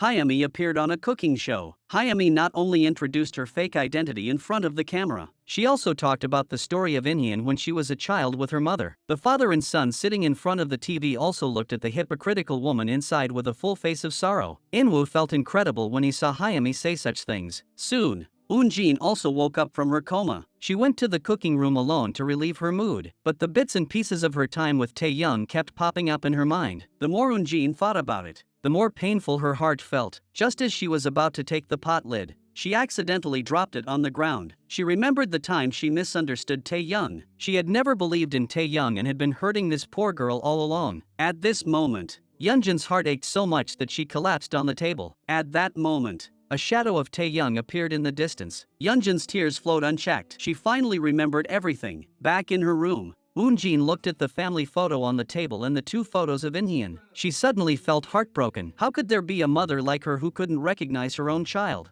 The next day, Hayami came to her mother's room. She noticed the family photo on the side and walked over with a smile on her face. Hayami picked up the photo on the ground and instantly understood that this day had finally come. So she brought a bunch of reporters outside to find Eunjin. She said that she had mentioned her mother on a cooking show before, so they really wanted to come and meet her. In fact, Hayami's goal was simply to use public opinion to strengthen her position. The reporters said they wanted to write about the deep mother-daughter bond between the two. Hayami also coquettishly hoped that her mother could take a photo together. At everyone's request, Eunjin did not refuse, but she was full of worry. The way she looked at Hayami was also a bit different. Then Eunjin found Jinsook to confirm the situation. She wanted to know how Taeyoung had entered Arirang in the first place. Jinsook learned that Eunjin already knew Taeyoung's true identity and began to deliberately provoke Eunjin. Eunjin got up and wanted to leave, and Jinsook brought up Hayami again. Last time it was Hayami who set Taeyoung up. The poisoning of her hands caused her to lose the competition. At this time, Taeyoung was dealing with the backyard renovations. Hayami came face to face with her and threatened Taeyoung not to talk nonsense to her mother. "If anyone intervenes in my life, I won't let them go." Taeyoung didn't know what Hayami was actually afraid of. "Even if I come to mom and dad, you are still their daughter." Just then, a worker, Kido, accidentally tripped over a log. Eunjin looked at the precariously balanced wood above and immediately rushed forward to protect Taeyoung. Hayami looked at the two of them with panicked eyes, but Eunjin did not recognize Taeyoung at this time. Instead, she said that no matter who was in danger, she would go up and save them. After returning home, Eunjin thought back on the things Hayami had said, and what Jinsook had said about the bad things Hayami had done to Taeyoung. The more Eunjin thought about it, the more she felt that she could not easily say that she had recovered her memory. She was afraid that Hayami would get hurt, and she was also afraid that she might do something extreme. The next day, Eunjin went to the cooking room to make a dish. She used the potted plant that Hayami had previously set up to frame Taeyoung. After processing it, she turned it into an ingredient that was good for the body. Hayami instantly panicked and looked away at the empty potted plant. Just then,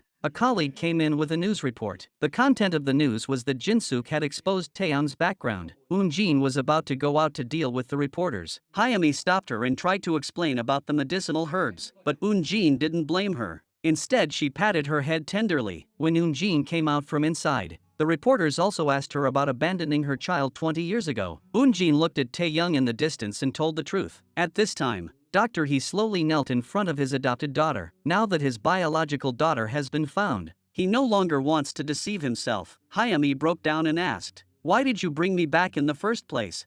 Taeyoung, who was at the door, saw this scene and her heart ached. She realized only today just how much pain Hayami had endured. After returning to her room, Hayami picked up the photo of her biological mother that was still there. She questioned her mother why she had taken her on that ship 22 years ago. If she had not met Inhyun's family, she would not have ended up in the situation she was in today. After what happened yesterday, Taeyoung no longer wanted to be hostile towards Hayami. She apologized to Hayami and hoped that the two of them could get along in the future. Hayami doesn't understand why she has suddenly changed like this. When Eunjin comes over, Taeyoung suggests that she and her family have dinner together that night. Hayami can't help but agree, as she sees her mother beside her. Back at home, Eunjin also starts to prepare dinner busily. In the living room, Taeyoung and Inwoo are giggling as they talk about funny things that happened when they were little. Hayami then returns, but her heart is filled with bitterness. At this moment, she feels like a complete outsider. During dinner, Eunjin made half of Taeyoung's favorite dishes and half of Hayami's. Dad liked Taeyoung's dishes better, while Mom liked Hayami's. After dinner, Dr. He took the family into the living room. He decided to take this opportunity to clear the air. Dr. He planned to change Taeyoung's name to Inhyun. Hayami stood up to leave, but Eunjin stopped her. Eunjin said she disagreed with this. Taeyoung was very disappointed to see her mother do this, and immediately said that she also opposed this. "I also wanted to try hard, but it seems that everyone has a hard time getting used to calling me Inhyun. If you all find it difficult,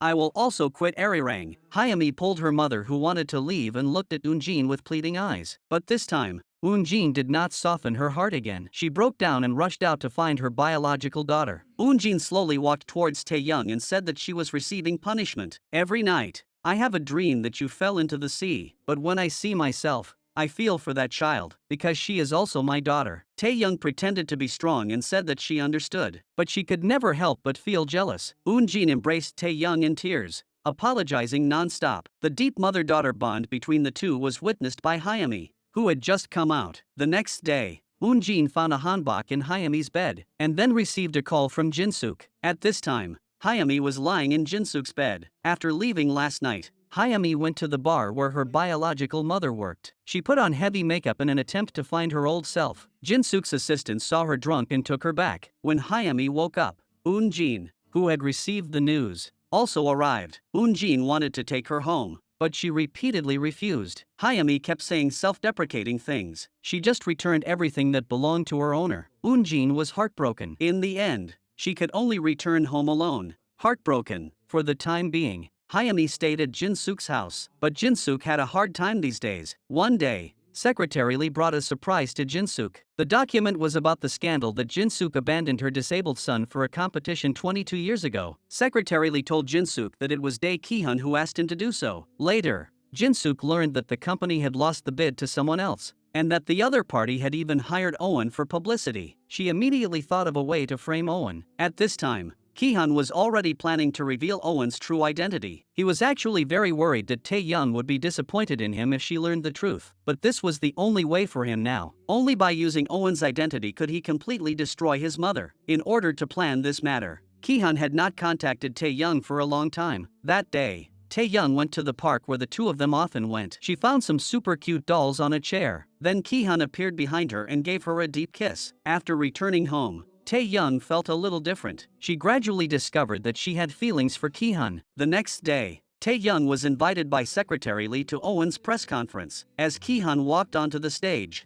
Jin-suk also appeared in the venue. Ki-hun was surprised, but also felt that this was a good opportunity to kill two birds with one stone. Tae-young rushed over and started greeting Ki-hun on stage. Ki-hun, who had just prepared to remove his mask, hesitated at this moment, but he knew that this was something he had to face. After much hesitation, he mustered the courage to remove the mask from his face. Not only Tae-young, but Jin-suk was also completely stunned. The reporters all asked questions at this time. Ki-hun also revealed his identity and name. Tae-young couldn't accept the truth and ran outside. All the reporters rushed towards Jin-suk. Jin-suk could only force a smile and grit her teeth as she looked at her son on stage. Ki-hun walked up to Jin-suk and mocked, "From now on, you can smile." Jin-suk never imagined that her own son would play such a trick on her. As soon as Ki-hun left, he caught up with Tae-young. Tae-young angrily kicked Owen after seeing the bracelet he gave to himself. She warned Ki-hun not to come any closer. Jin-suk was reflecting on herself. She regretted not realizing earlier that Owen was her son. As Owen's identity became public, people started talking about it. Jin-suk tried to tell Ki-hun the same thing. Ki-hun agreed on the surface.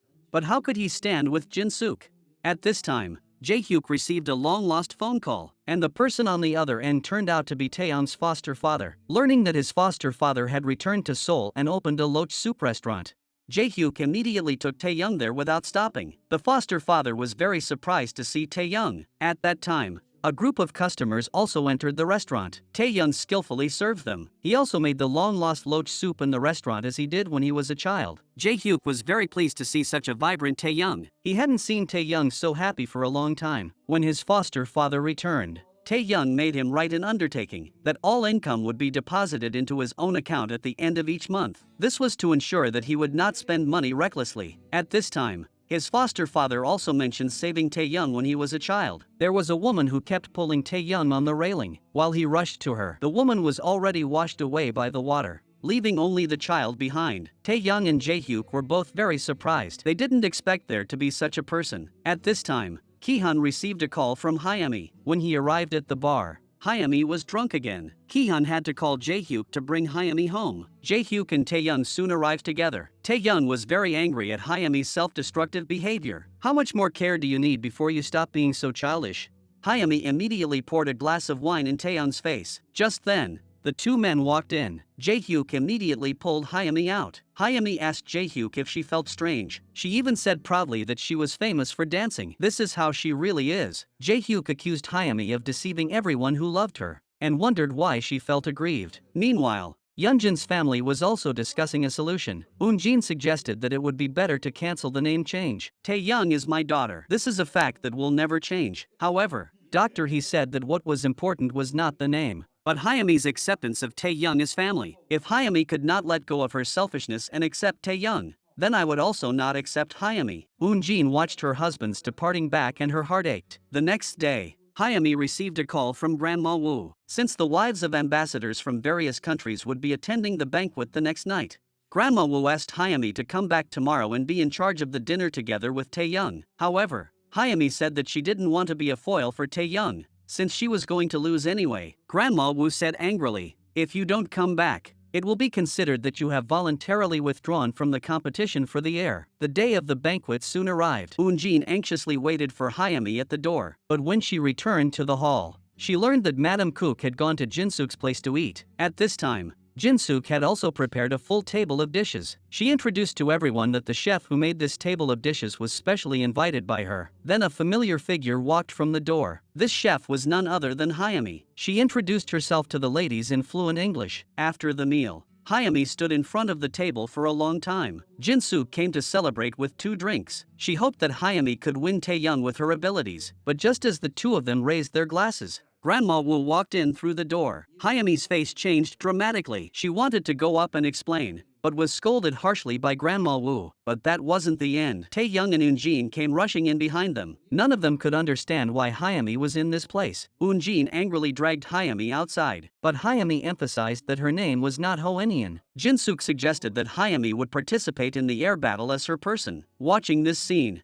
Taeyong agreed. She would definitely try her best to fulfill Grandma Wu's wish and become the next heir. She would also never give Arirang to Hayami. Kihan released a report admitting that he had deliberately targeted his mother. So the reporters gathered outside the company and cornered Jinsook. Soon Taeyong saw the report. She then understood Kihan's true feelings for her. He did all this to make her believe in him. Taeyong hurried to Kihan's house without stopping. By this time, Jinsook had found Kihan and lost her temper. She asked Kihan what she had to do to make him stop. Kihan's answer was, "Until you admit that you killed your brother and sincerely repent your wrongdoings." For so many years, Jinsook has blamed Eunjin for the death of her eldest son. She always believed that it was Eunjin who stopped her from going back to save her son, which caused the tragedy. Jinsook broke down and angrily hit Kihan until Taeyong came in and stopped her. Jinsook was so disheartened that she even agreed to sever the mother and son relationship between the two of them. Kihan didn't say anything, but his heart was also cut like a knife. Fortunately, he was still accompanied by Taeyong. Taeyong lets Kihan lean on her shoulder. The next day, Taeyong and Hayami received the competition's topic. This competition is not only for themselves, but also to end the competition between Eunjin and Jinsook 22 years ago. So Hayami goes back home,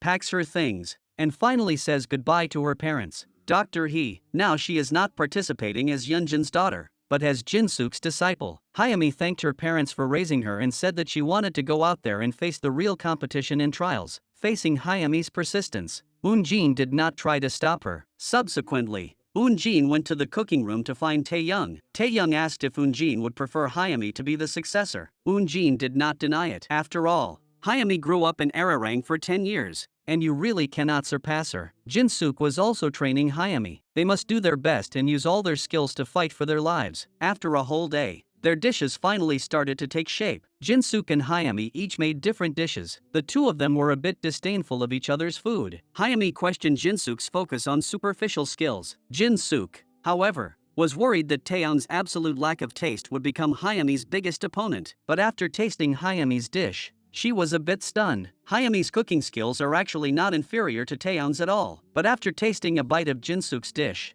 Hayami immediately named the ingredients. At this time, Jinsook's company released another attack on Owen's news, accusing him of continuously attacking his mother. Kihan was very sad when he saw it. Taeyong also walked in at this time. He told Taeyong that being a chef was his brother's wish, because he felt guilty towards his brother. He tried his best to do everything his brother wanted, but there was one thing he didn't do, and that was to like his mother. But in fact, Jinsook didn't release this news. It was her assistant who accidentally leaked it during the preparations. Although Jinsook was very angry with Kihan's actions, she didn't want her son to be hurt. Soon Taeyong came looking for her. She took out the photo of Kihan's brother, hoping it could help reconcile the mother and son. "Don't you know that Kihan has always wanted to forgive you?"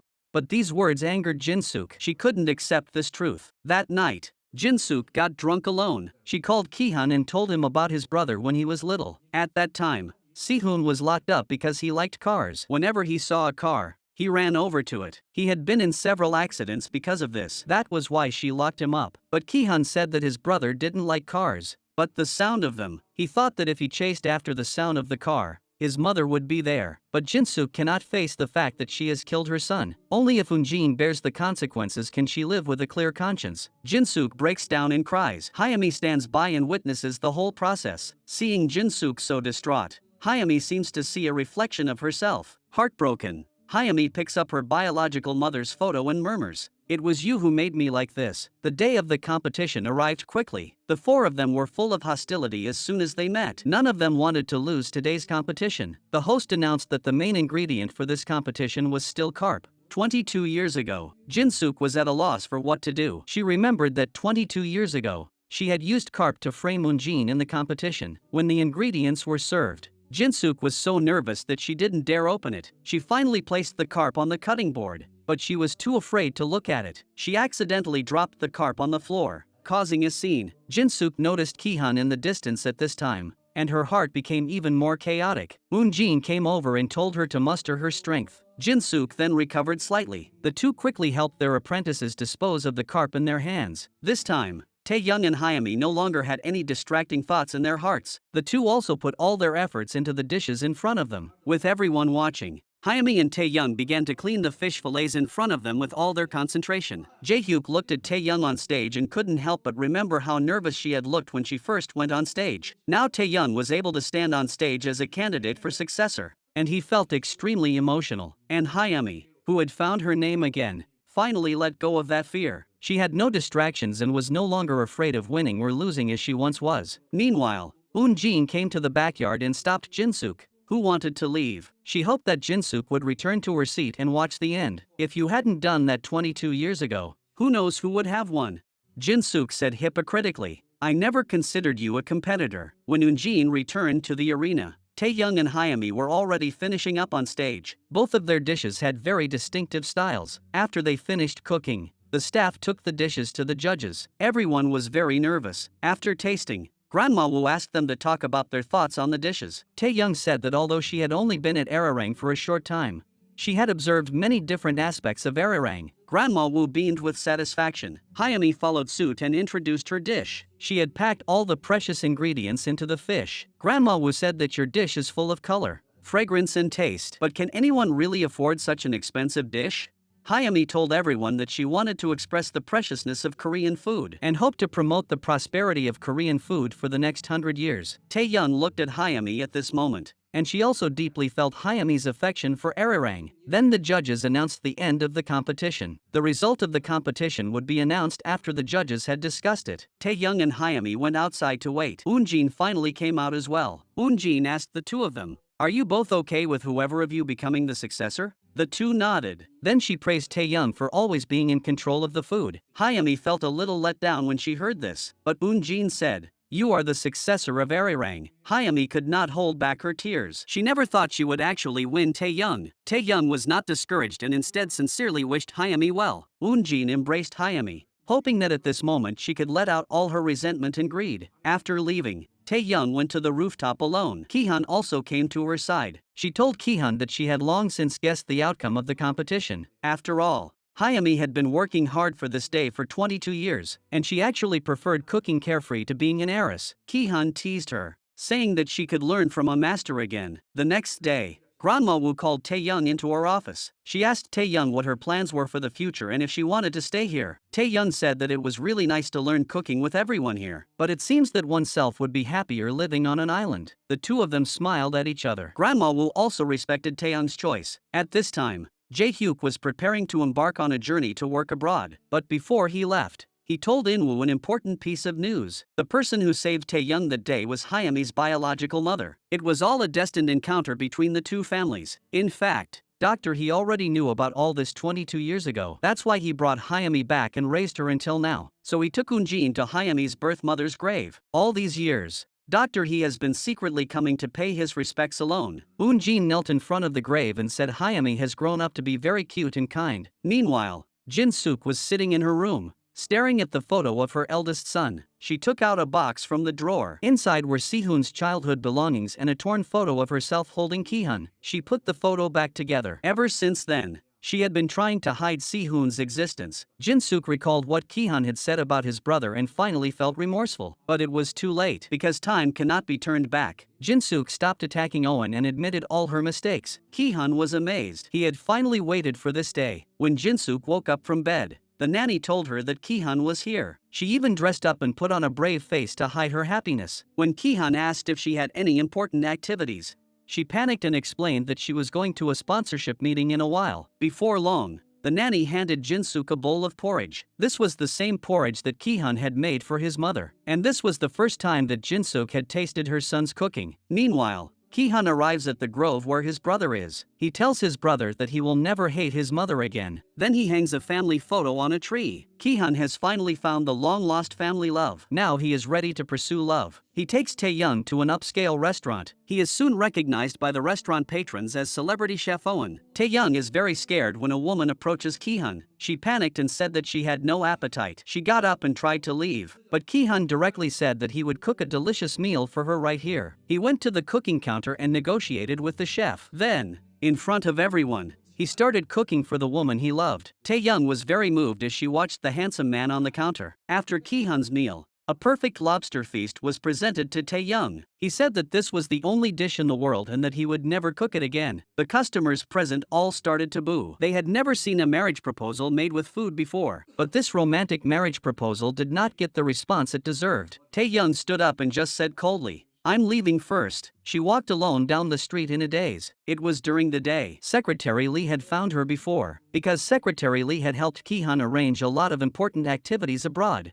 Ki-hun simply could not concentrate on his career because of Tae-young. Soon, the news that Chef Owen's marriage proposal had been rejected was trending on the search engines. Secretary Lee told Ki-hun about the conversation she had with Tae-young. Someone who can't even do their job properly has no right to talk about love. When Ki-hun returned to his room, he received a text message from Tae-young. Tae-young didn't want Ki-hun to give up his future for her. Compared to the unique dishes he created for her, Tae-young hoped that his cooking could be shared with everyone. Ki-hun was heartbroken, but he still agreed with Tae-young. Soon it was time for the Arirang Airs Award ceremony. Tae-young also came to send Hyami his blessings. On stage, Eun-jin personally placed the medal representing Arirang around Hyami's neck. Hyami also gave her acceptance speech. She thanked her mother and Grandma Woo for always being by her side all these years. At this moment, she finally realized her dream. After leaving, Tae-young met Jin-suk, who was walking towards him. Jin-suk told Tae-young that Ki-hun was already on his way abroad. She deliberately thanked Tae-young for letting her son go. Then Jin-suk added, "Ki-hun has never liked anyone except his brother. If you let him go this time, it might really be over forever." Tae-young's forward steps suddenly stopped. She clenched her fists. This time, she didn't want to back down. Tae-young began to run forward, and Jin-suk also revealed a relieved smile. But when Tae-young arrived at the roadside, she couldn't hail a taxi. Just then she saw the news about Ki-hun leaving the country on the big screen in the distance. For a moment, Tae-young's heart began to waver again. She knew that what she should do now was not to hold back, but to let Ki-hun pursue his dreams. Soon a year passed. Tae-young and her adoptive father reopened a restaurant. Tae-young would often call Eun-jin to ask for the golden sauce. The relationship between mother and daughter did not become estranged just because they did not live together. But one day Tae-young saw news about Ki-hun on the big screen. At that moment, Ki-hun was staring at the bracelet Tae-young gave him while he was taking a break. The two had not contacted each other in a year, but Ki-hun had never stopped thinking about Tae-young. He also knew exactly what Tae-young had been doing for the past year. That day, Tae-young was packing up to go home from work, but when she closed the car door, she found it very difficult to open. Just then, a pair of big hands reached over from the side. Tae-young looked at the smiling face of Ki-hun, but she ignored him and drove off. But not long after the car started, it stopped again. Tae-young looked at the man in the rearview mirror. Her heart was filled with mixed emotions. After much hesitation, she got out of the car and walked step by step towards Ki-hun. The two of them walked up to each other and looked at each other. They didn't say a word the whole time. You could tell everything from their eyes. Okay, that's the end of today's story. Thank you for your support and company. See you next time.